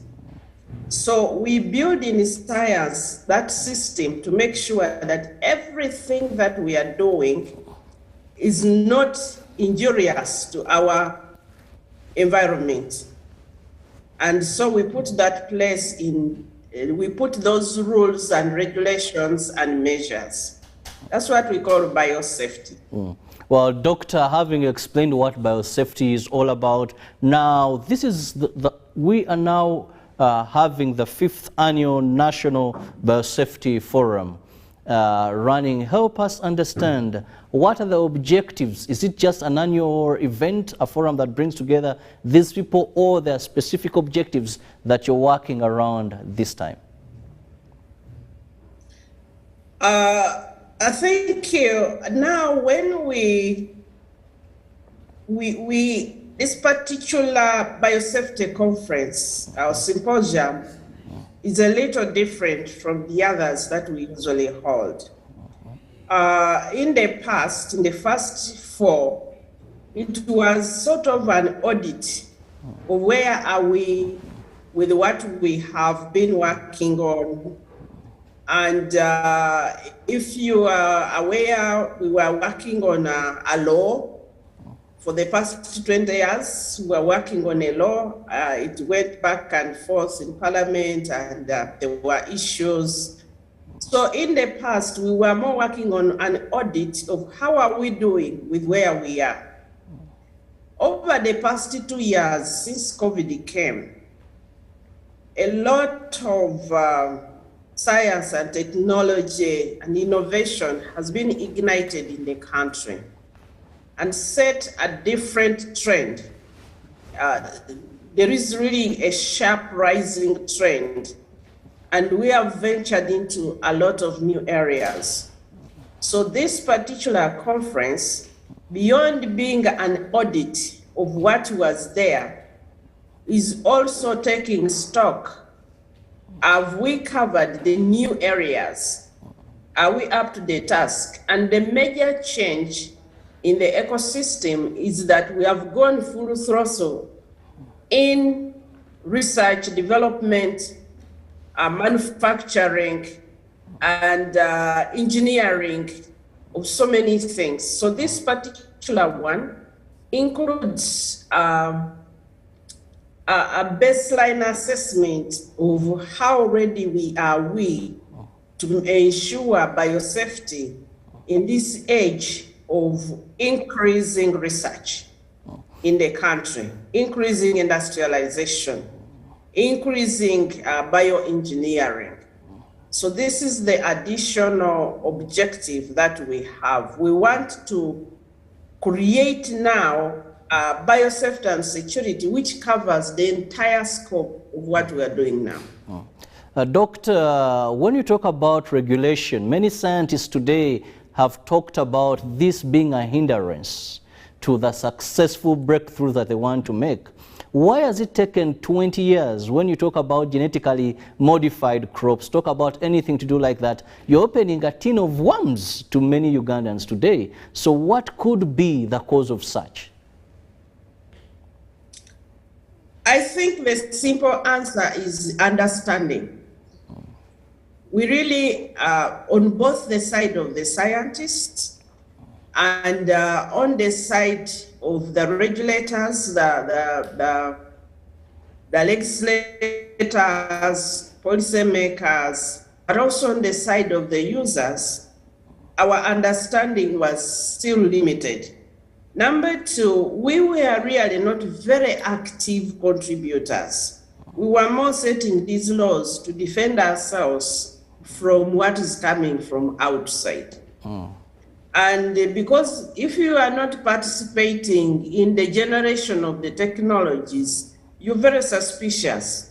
You don't really understand. You don't believe whether you are being told is the whole truth. So this law took place because took that long because there was a lot of mistrust, and basically due to lack of a complete package of knowledge. Now, what has changed in the environment now is we have enhanced understanding. And now we want to make and direct this regulation more, still to cover what will come from outside, but more to guide what we are working on internally, the science that we ourselves are generating. Now that means we have a good understanding in the country. Such, if we set a very good law, it will also protect us from out. When I took over as minister, this law had been presented to the president and he had returned it. And it took to answer some few questions. Now the president has recalled this for us to take back to him. So we are using this particular meeting to finalize the queries that the president had. Now, also what has happened is that in the ecosystem, because of this enhanced now understanding, if anybody went to the venue at Serena, we are exhibiting a lot of internally generated technologies, but they are no longer only plants. The law was more for plants. It was more for crops. But now we have a lot of genetic engineering, which is very useful in animals and also in health, in treating certain diseases, which especially are incurable. So now we have an expanded scope and an expanded understanding. We believe that now we are going to have a very good law, which is primarily to serve our purpose and to guide our science, as well as also protecting the public. Doctor, let's go back to the tendency of this forum. I want to believe, and I know that there's so much breakthroughs in the world of science that is being done. When you go to almost all our universities here, there's so much. I see you often when you're promoting innovation in very many areas, even going to the informal sector. That I must commend you for that, doctor. But one thing is, how do you let the public appreciate varieties? But the ordinary farmer in Chanamukaka does not even know. So how do they come to benefit from these very massive problem-solving innovations that you come up with? One of the things which is changing, our science is growing. It was like a pregnancy. So when a woman is pregnant, At first, nobody knows, apart from herself and a few people close, then the pregnancy grows, and by the time comes when that baby is born. And the time has come for the baby of science and technology to be born. So we are now putting in place mechanisms, one, to enhance public understanding of what is going on in the country. And this is better done when we have some products which are now on the market. Many people, many Ugandans are so sarcastic. They don't believe that anything good can come out of Uganda, especially in terms of technology.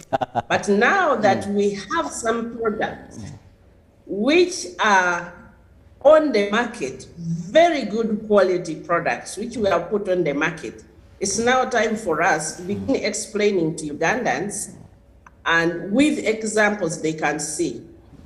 You have seen me struggle to explain to people where a vaccine is, but once people don't see it, unless you're a scientist and you understand, it becomes difficult.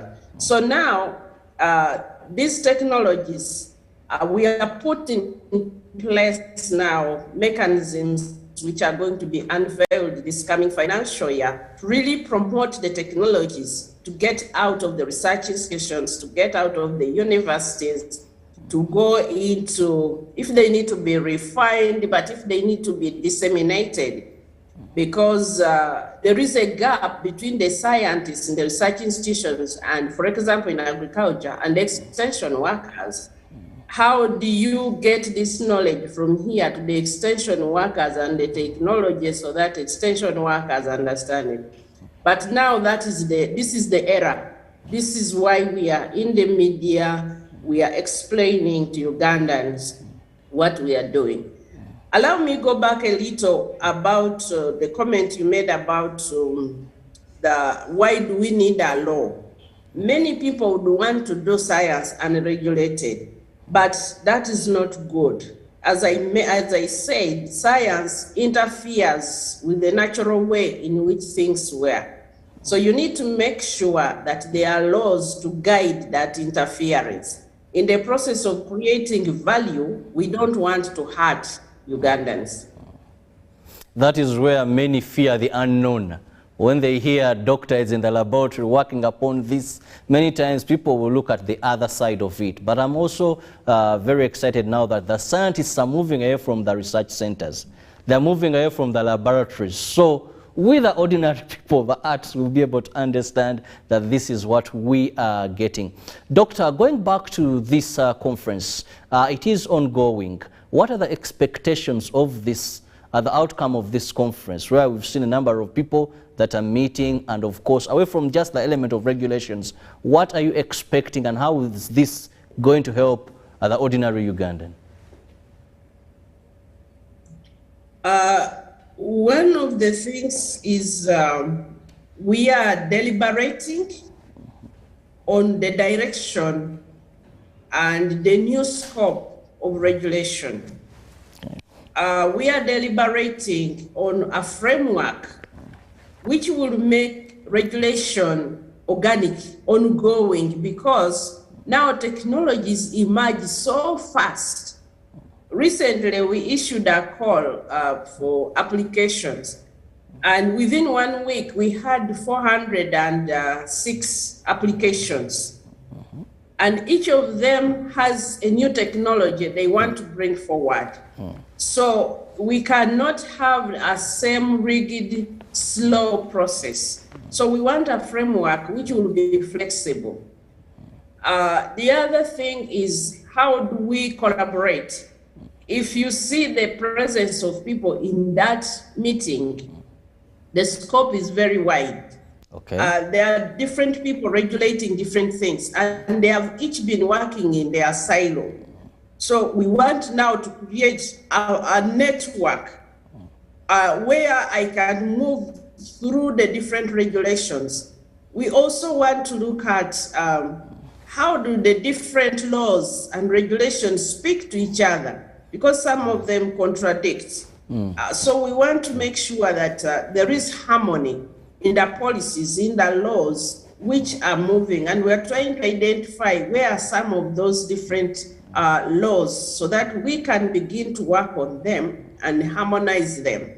And we also are trying to showcase some of the emerging technologies so that we can show what we are capable of doing. We want Ugandans to get used to their country being a technologically advancing country, that we can produce state-of-the-art technologies and we are able to issue them so that they are very useful and not harmful.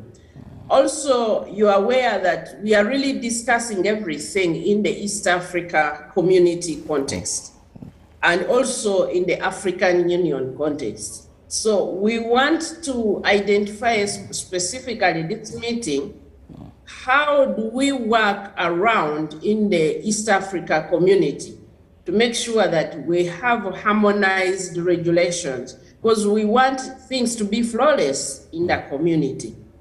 So it is this particular forum or workshop is actually shopping for work, which we are going to be working on through the next 1 year to make sure that we have identified most of these things and we set to work on them.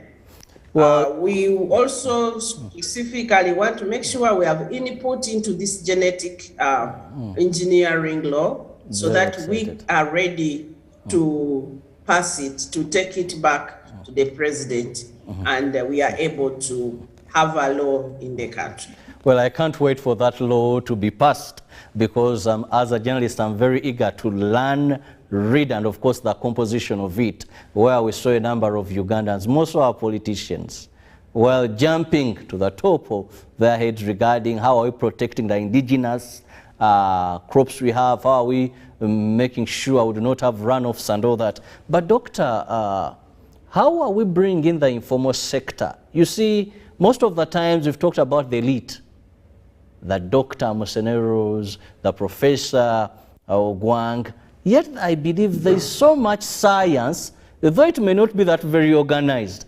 There is so much innovation in the informal sector. So how do we bring them on board to ensure that they are not left behind as the scholars that know how vaccines, know how this works? These ordinary people, I believe, also have a lot of science. And even many of them have this ancient science that they put together. Thank you for that question. The informal sector, that's my thing.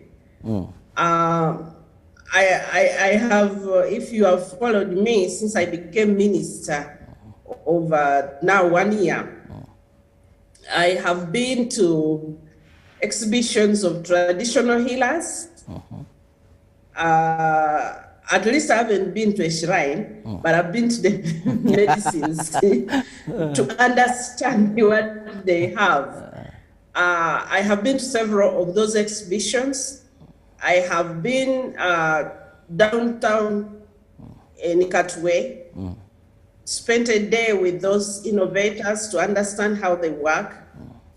I've been downtown with our garment makers, and I have moved to various parts. I have been with the National Chemotherapeutics Research.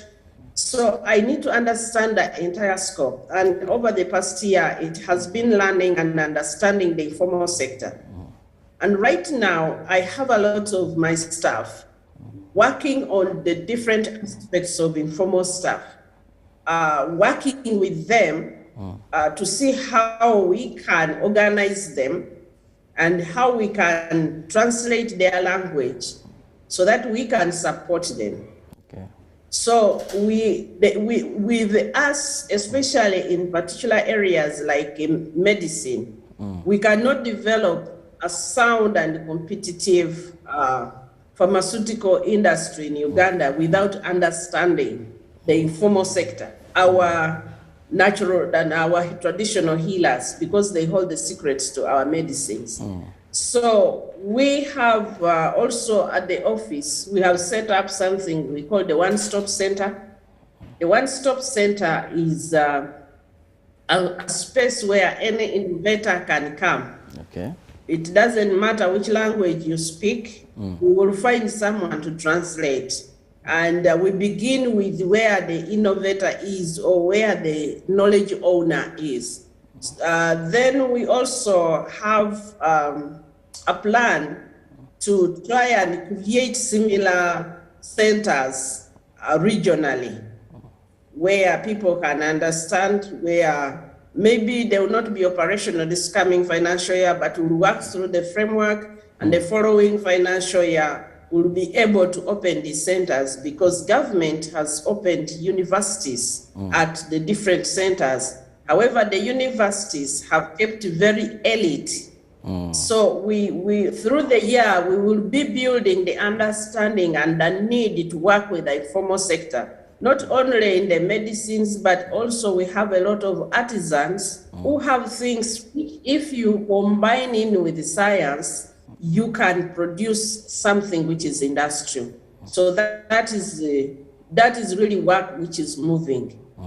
Doctor, also as the line minister for this, how are you handling the issue of protecting the indigenous knowledge or protecting the innovations? Because most of the times when we speak to our scientists here, away from Ugandans having this mentality that it is what comes abroad, what comes from these other developed countries that works. They will tell you that there's also stiff competition between what is developed here and actually what is coming from outside. Yet they will tell you that innovation, research is really expensive. How are you protecting them? It's interesting that you ask this question, because before I came on this meeting, I was from another meeting which was discussing exactly that. When I joined this field, really practically 2 years ago, first as presidential advisor and then now as minister, I found that even my predecessors in this field, they were struggling with this idea of intellectual property and protection. It was difficult to move because we had not really defined where our intellectual property is, and we have not capsulated it. Now we have not taken yet, we have not yet done it comprehensively, but in a few areas we have, like the traditional medicines we have, and we are in active discussion with the competent authority in the country, which is the Uganda Registration Service Bureau. I don't believe in duplication, I believe in collaboration. So just yesterday I was talking to URSB. We want to convene a special symposium with them, small symposium, for us to work out our customized intellectual property management system in the country. Because what we have does not align to internationally what has been put in the books. We have community-owned intellectual property, we have family-owned intellectual property, and once we are able to register our intellectual property properly, then that is going to be the first line of protection. The second line of protection is sensitization. I discovered that if Musenero goes to a village and asks a traditional healer about their medicine, they will not tell me. But if somebody comes from America or Germany and they go and speak to them, they will feel so proud to tell them, because they think Musenero will take the intellectual property, they don't relate it to the other person taking the intellectual property. So the education is also very important.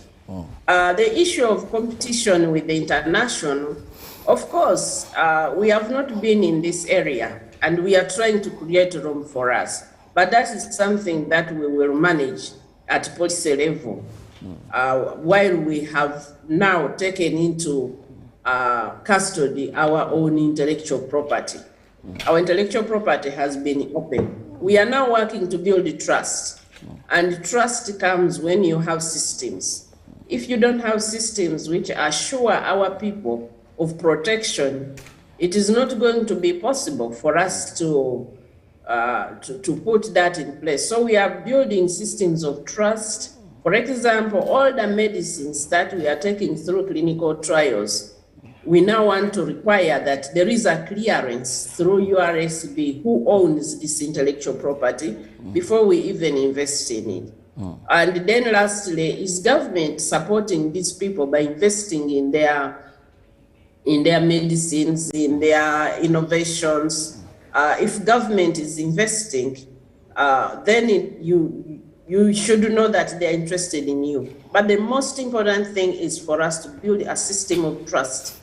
As long as we have suspicion, either what we are making is not good enough, or suspicion that if I give these people in science my things, they will take them, it will be difficult. So we are working very hard on building a system of trust.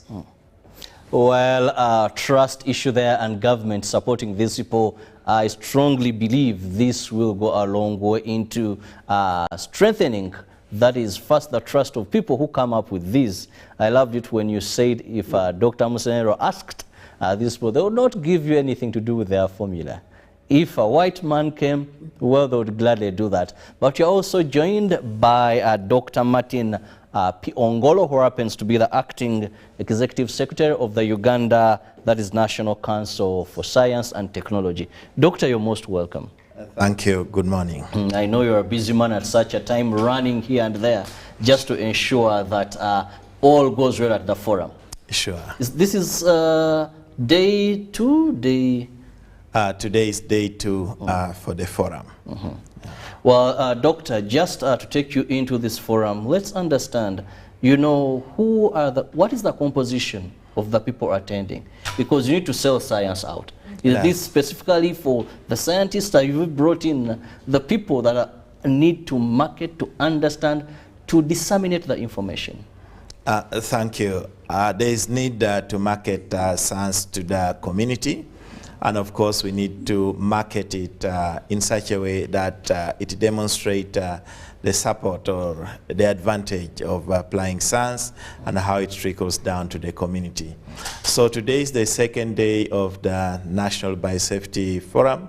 And of course, the stakeholders that we have are quite diverse. We have government agencies, the regulatory agencies. We have representatives from different ministries, the farmers organization, consumer organizations, the private sector, and quite array of participants. We invited also the parliamentarians, but most did not turn up. We wanted to have also that angle in the forum. Thank you. Well, I'll go back to Dr. Musenero, who happens to be the line minister. That is when we talk about science, innovation, and technology. One of the things when we talk about this is how are we getting, I want to emphasize, new scientists coming up. Most of the things, Doctor, when you move around, when you're talking about names, we see that we have somehow names that have been on for long. One time, one person asked me, where are the new, where are the young? You know, today we have young professors, but in terms of major breakthroughs in the elite cycle, I don't see many. What is not happening? Is there protectionism? Are they lacking funds? Talk about people that have made breakthroughs in the field of health, in the field of even right innovation. You just hear certain names over and over dominating. What happens to the future leaders of today? What isn't being done right, Doctor? Thank you very much for that observation. Indeed, the observation is accurate. When in 2020 I started actively working with scientists, I was not aware that we have a large number of young, energetic scientists. Recently, I learned of a term called elite capture. Elite capture. Elite capture is when a few individuals become the face of something, of an initiative, and they overshadow the large number of people who are actually working, and they are not known. However, I want to assure you that we have a huge number of young scientists, very highly qualified in all the fields, and they are very enthusiastic. And it is my deliberate plan to begin the transfer of leadership of science to that generation. It's so deliberate. The leaders, the two top technical leaders of science at STI are in their early 30s. Great. And they are extremely good. So we need the advice of our elders, we need their input, their experience, but we must have a deliberate effort to expose and bring forth these young people. The science of the future is really not the science that the majority of the current leaders studied. And I discovered that once you have that, then you keep staying in the past. So I have, in the vision that I have cast to STI in the country, when yesterday I was making the presentation, we are making at STI, we are making a deliberate effort to make sure that the young people, the young experts, who are very competent in the technologies of the future, the technologies of today and the technologies of the future, they begin to come to the forefront. They begin to come into the technical leadership, and they are doing amazing work. Some of it, we don't want to talk about it because of intellectual property, but they are doing amazing work, but they are overshadowed. But starting with this year's exhibition, during the National Science Week, you are going to see an amazing number of young people. Last year, our youngest innovator who won an award was 9 years. Wow. 9 years, and she's doing something amazing. Yeah, 9 years. And she competed fairly, and so the ideas of the young people must take prominence now. And we are making a deliberate effort at STI to create a platform and to make efforts to invest in developing these young scientists, lead science in the country. Once we do that, then we can retire happily, knowing that the future of the country is settled. Well, I've learned at least elite capture. And I'm very happy elite capture. That is another term I've learned, and I'm happy that, Doctor, you're moving in that direction to ensure, yes, we see new faces, we see these breakthroughs. Now, Doctor, coming back to this conference, we are discussing now science. Where is the science? Have you captured this in? Are we going to, is it people who are not going to attend? What new thing? Because science keeps on moving. As the organizers, what science are we seeing in this? Okay, thanks. As you mentioned, science keep moving, and each time it gets to move faster and faster. It doesn't slow down. And of course, with COVID-19, it provided the impetus. So it's like it's moving forward. So here we are trying to look at the emerging science, also in the field of gene technologies, that we are trying to see also how we can incorporate that into our biosafety law. And of course, some of the new things that have come out is, for instance, the gene editing technique, where you do some slight modifications in the gene of an organism, mainly to ensure that you improve its characteristics, maybe in terms of disease resistance or productivity, or something that can be of is this where these mosquitoes come in? that I heard that are going to help in fighting malaria. They consume others, and Yeah, is that sure. the science? Yeah, sure. That is what I can say, like a new application of science to support us in controlling malaria. So that's how we are coming with a new technique of having mosquitoes that would prevent multiplication of the other mosquitoes that, of course, play a role in spreading malaria. So those are some of the new things that we are trying to look into. But of course, there are others, as I mentioned before, like on gene therapy, trying to introduce some genes, especially in situations like sickle cell, where treatment is quite complex. So those are the new things that are coming up. But of course, there are also like new ways of communication and other supportive aspects that, of course, we also need to look at. And of course, there are other things also in terms of medical treatment, like production of vaccines and the like, where you need to use some of these technologies to produce more effective vaccines. Thank you. Yeah, well, Dr. Mosonero, one of the things when you talk about science is the fear of the unknown. Most of the times, doctors been talking about most of these breakthroughs. At an ordinary mind, there is fear. Talk about these mosquitoes. If you finally make this breakthrough, many people would be scared. A mosquito eating another mosquito? How does this work? So what are you doing to ensure that we break this issue of the fear of unknown? Because science is usually about new things. It's, one person was telling me, sometimes it alters nature. And these bring the fears we see here. So what is being done from your ministry to ensure that much as breakthroughs are coming, at least they are received on a fertile ground?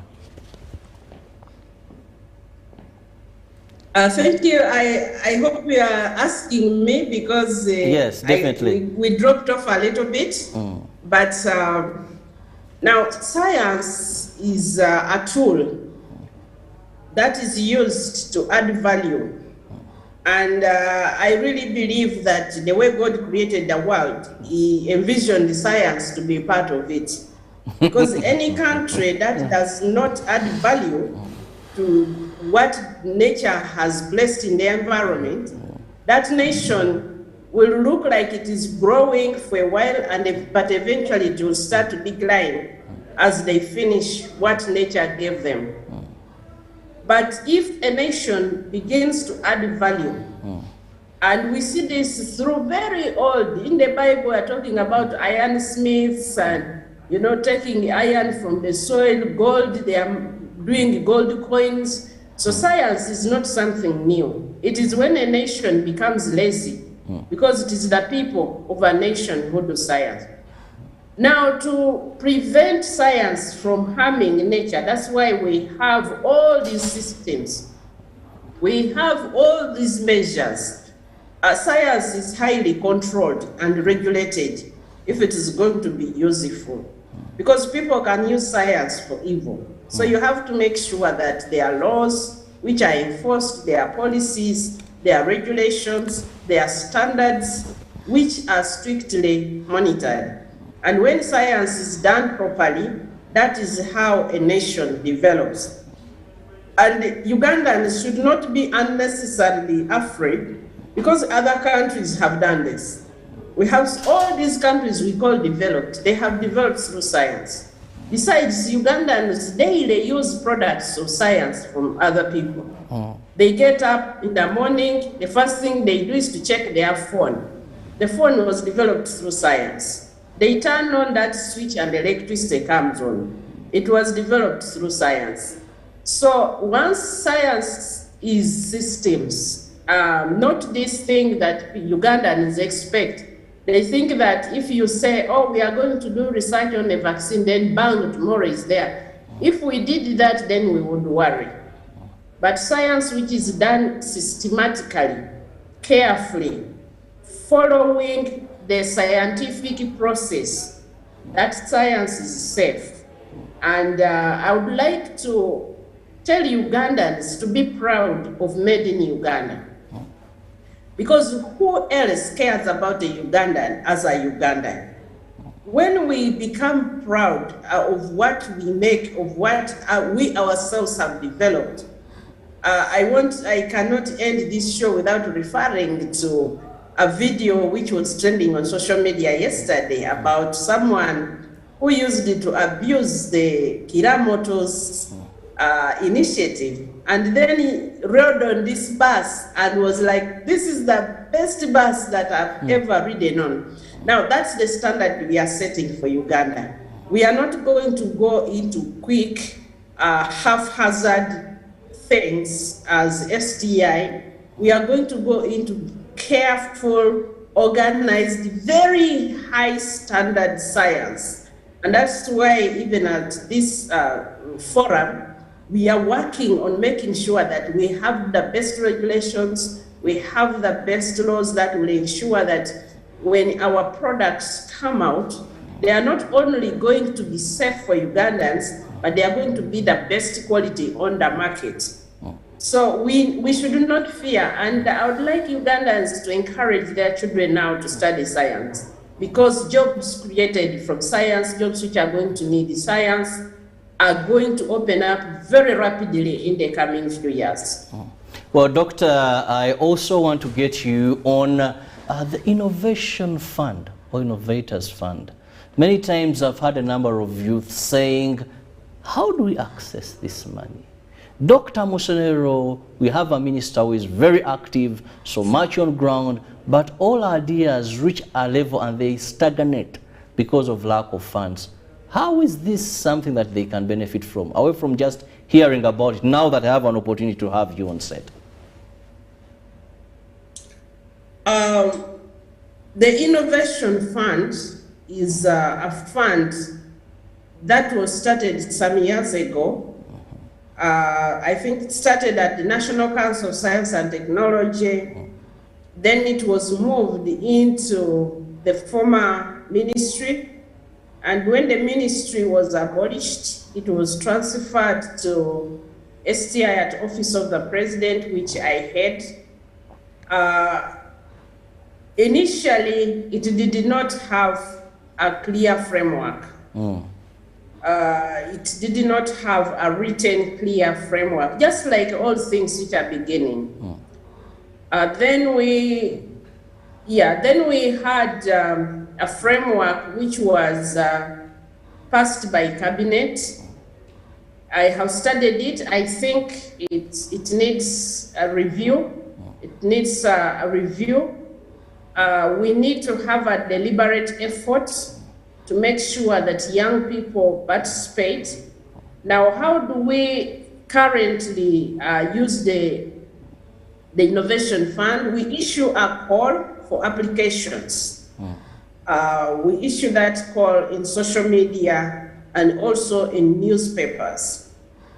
From the experience of the recent call, I think we need to do more to get to the ground so that many people hear about this. So we need to send these messages to the districts so that, but secondly, I've also noted that the young people don't really have a lot of experience of putting their ideas together in a proposal, in a coherent proposal.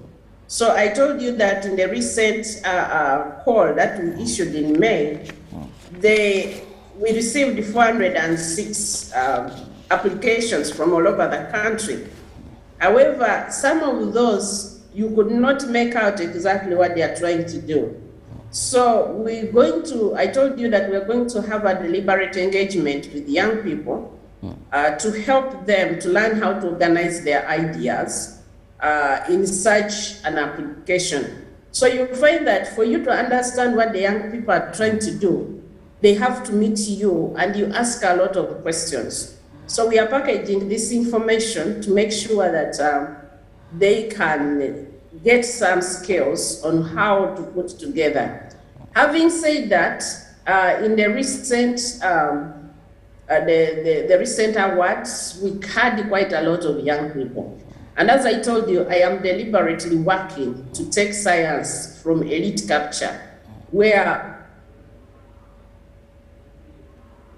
Okay, Dr. Monica Musenero, will be getting back to you. Now, Dr. Martin, as we wind up this, what are your parting shots to Ugandans regarding biosafety, but also to the ongoing that is forum?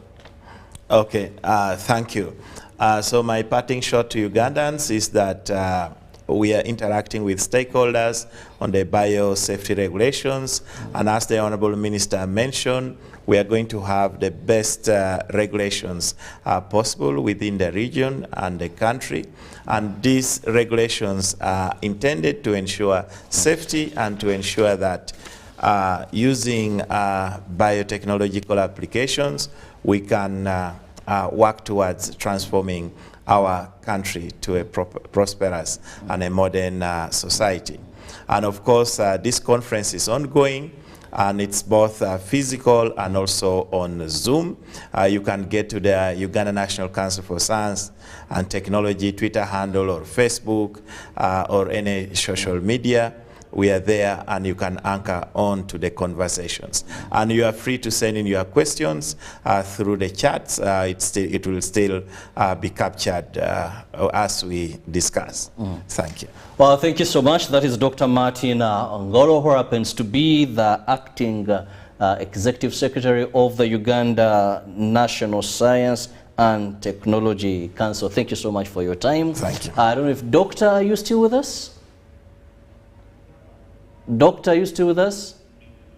Okay, I also want to thank Dr. Monica Musenero, who has been part of this show coming from Mbale City via Zoom. Thank you so much for your time, and of course, thank you for expressing determination to fight that is elite capture.